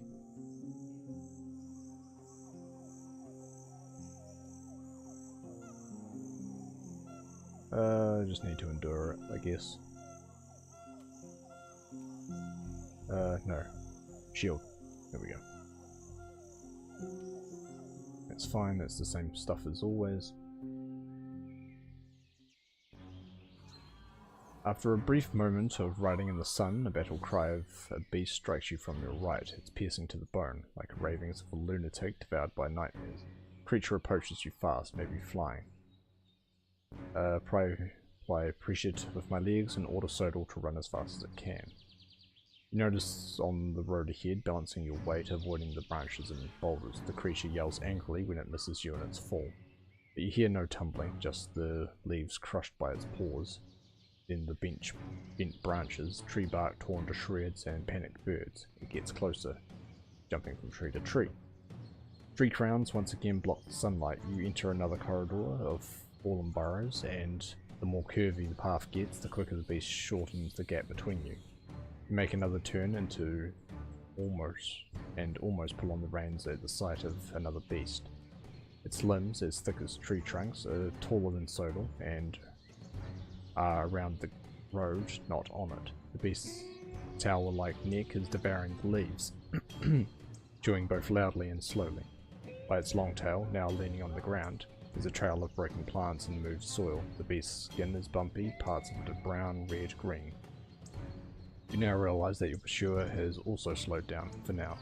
The giant ignores your presence, even if it can't see you. Next to it, you're like a fly. You can't ride around the dragon, and you can't turn back. You're one way forward. You speed up and lean into the side, hugging Sodal's neck. You feel your companion's warmth. The hooves get even louder.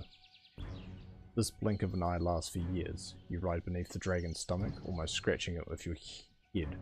And soon after, the legs start to move, making the ground tremble. From the bottomless throat comes a roar that you've heard many times in the past, hanging above the distant woodlands. Your ears are aching, you close your eyes and clench your teeth, your heart is pounding. Flee as quickly as you can.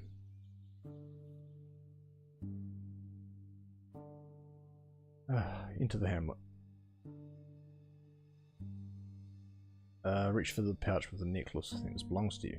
After hearing you reach for something, she leaps away and turns towards you rapidly, but seeing the trinket, she stands still with an open mouth. After a few heartbeats, she clears her throat and reaches towards you with an open four-fingered palm. Though it is stranger, but I ain't one to keep around sentimental rubbish. She glances at her boots. Cheers, I guess. I smile and toss it to her. Also, Rufina will make you a new one next time you get home, and she'll kick your teeth out.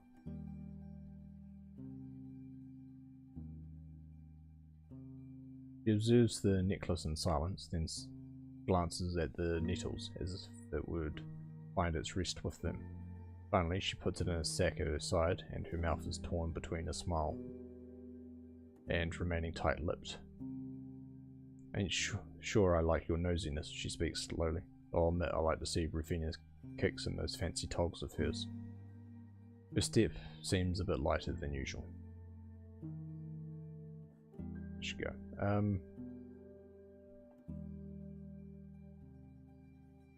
I could just rest at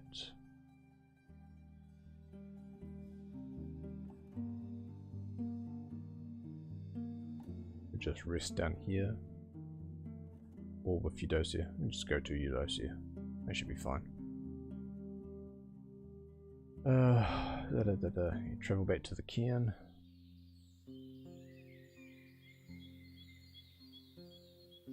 Right to different parts. East of the painted boulder. Near the same part of the forest where you encountered the corpse-eating beasts, blah blah blah blah blah. Rocky hills are green with colourful flowers and lively buzzing insects.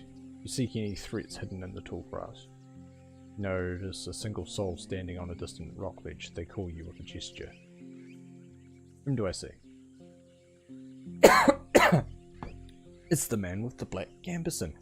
Covering a simple cloth shirt, he has short dark hair of a labourer. Alright. Go talk to him. It knickers, happy to rest in lush grass. After you reach the crag, the man is crouching at its edge, observing your surroundings. His clean-shaved face tells you of sadness, but also acceptance. His elbows are resting on his knees. Hands clenched together, a gentle wind brings you the smell of soap. Can't be older than 30. Observe him keenly, not wanting to take any risks. The man frowns at your stare, but doesn't return it. His symmetrical, handsome face, healthily tanned skin free of scars or blotches, blue eyes of a sage, and a muscular figure. In Hoflaven, he would be a perfect recruit for a group of actors. You could play an emperor or a hero from Wright's tablets, or a commander or an evil rich merchant. Finally, he scoffs. I've seen you before, I did.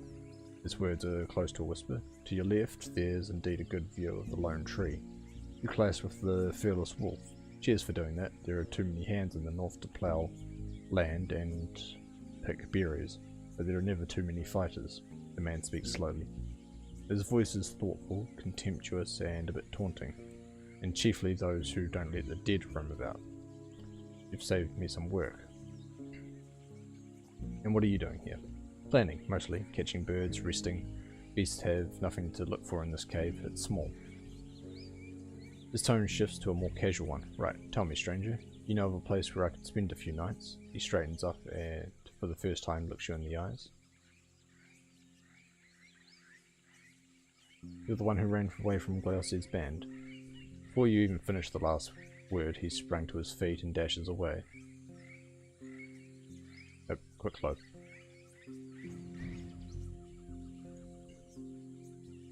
Here to introduce yourself. He chuckles. Ain't sure how to do such a thing. Not sure at all. Want to pick up a new name first, something that goes well with my eyes. Now the shelter you could go.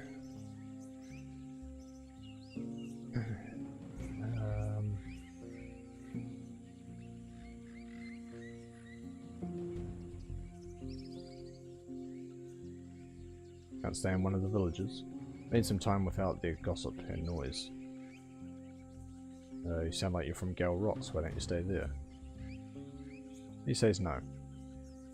The pal to the north seems well protected. Right, but of no coins, almost, and Layson wouldn't be too happy to speak with me. I need something else for a little while. Chapel to the south is a solid dolmen. Been there before, I had a door I think, sometimes in the past, but not anymore. Too close to the ground, even this cave is better. Turn east, you'll reach a wooden cabin.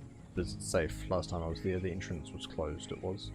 A large spider was inside, but I took care of it. Right, there's a spider in the cabin. I can grab that silk, maybe. The smoke turns to a bright smile. Cheers, stranger. Look for me there in a day or so. I'll have something to say that you'll want to hear. Time for me to leave. Right, he eagerly nods, but keeping our meeting between the two of us, won't you? There are those who like to hunt down lonely drifters and take every scrap of silver they have. I don't need any of that. Cheers, stranger.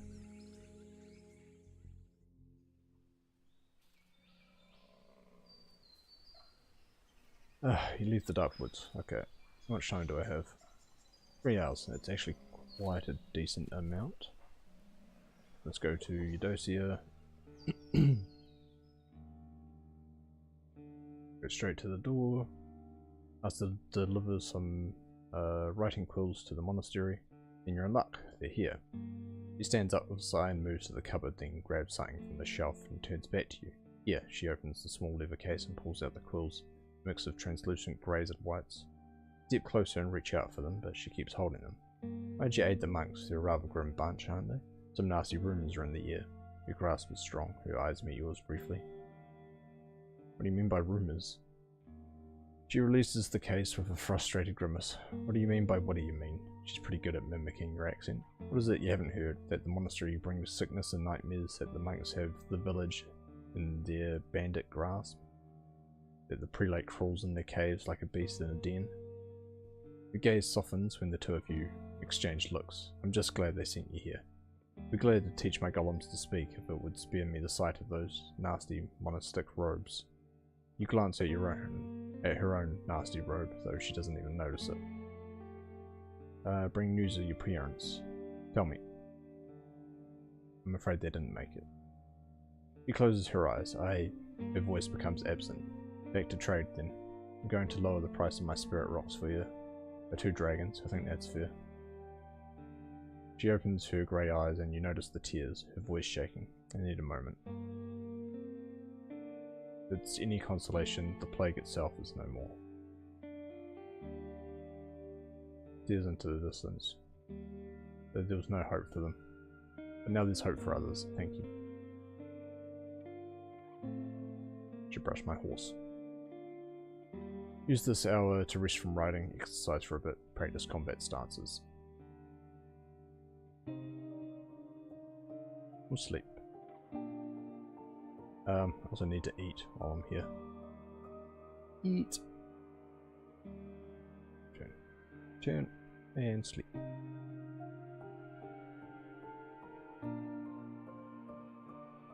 Like sleeping at Eudossia's. Let Sodal drink outside, then close both of you in the shed. There isn't much fodder around. The dragons from the mountains wake you up with their roars, but the heavy steps of sentinels ease your stole. The yard is carefully patrolled. Some of the hay gets under your clothes, but yada yada.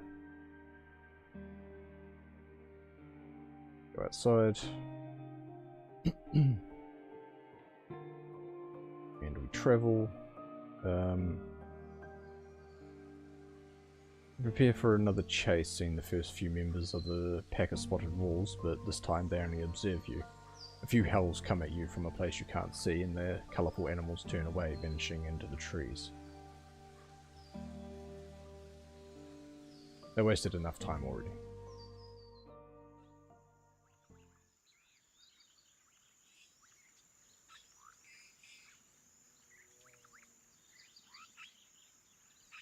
Pack was fleeing down the road, into the cabin. Hear the voice of the man whom you encountered in the heart of the forest. He's standing right in the corner, holding a raised dagger. Right, looks like we're both alive. He lowers his shoulder, clears his throat nervously. Better memorize the sound of your horse. He hides the blade. You wanted to talk with me? Right. You helped me find this place, and I want to be even with you. He approaches the entrance and looks outside, maybe making sure you're not being followed. You're going to look for the camp of bandits, stranger. If not now, then another day. You're merely one of those. He looks at it. His look is absent, wondering the different place.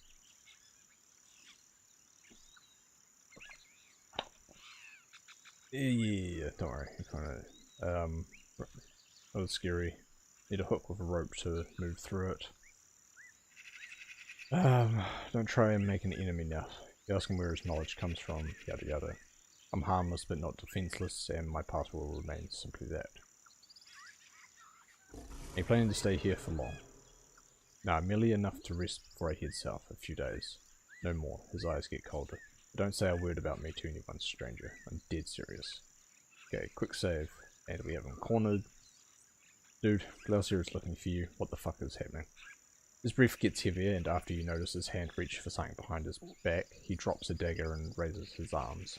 Please, she'll kill me. Tell me your story. There ain't much of one. Wanted to be a free soul hunt beast, maybe take away a little something from what merchants keep in their lake-deep pockets. But Glaucia is obsessed with white marshes, and they're awoken. She told me my day is coming, that it's time to do my share of the work, but I won't murder in her name. I won't. With every word, she speaks a bit quicker and ends his tale with a flinch, as if a bad memory just pinched his ear.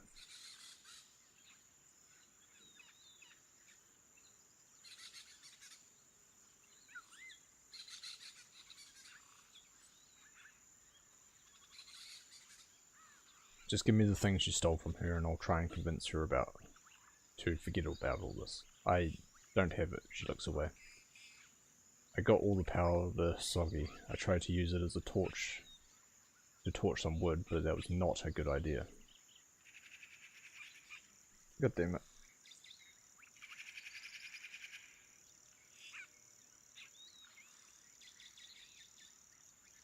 Helping you may turn out to be costly. What can you give me in return? He falls quiet. He glances at his knife, which is made of fine steel, but is rather simple handled. I'm broke. He pouches his lips, but you may need my help one day. I could get you to a dangerous place, even fight beasts for you, and then maybe I'll join you on your ride to the city, alright? I'll soon leave for Pelt. You'll find me there. Okay, very well. I'll cover for you. For Glaucia. Wait for me here or at Pelt until the end of summer. You won't regret this. He gives you a grateful nod. Your gratitude only goes so far, and it takes to spare one's life. She thinks she's saving the innocent and punishing the monsters, so in her view, it's us who should be grateful for her. I don't care. Thanks, dude. Cool. What an asshole. Actually, just a dick. Alright, the old bridge. That's where I'm going to save for tonight. After saying I would save later, I will save here instead. As always, thank you for watching. My voice is dying. I'll make this quick. The schedule will be up tomorrow. It's probably just going to be Roadwarden, Grandia, Roadwarden, Grandia, Roadwarden. At least until I finish Roadwarden, which seems to be coming up soon. In which case it'll just become Grandia, Grandia, Grandia, Grandia until I find something else to install. Bye bye.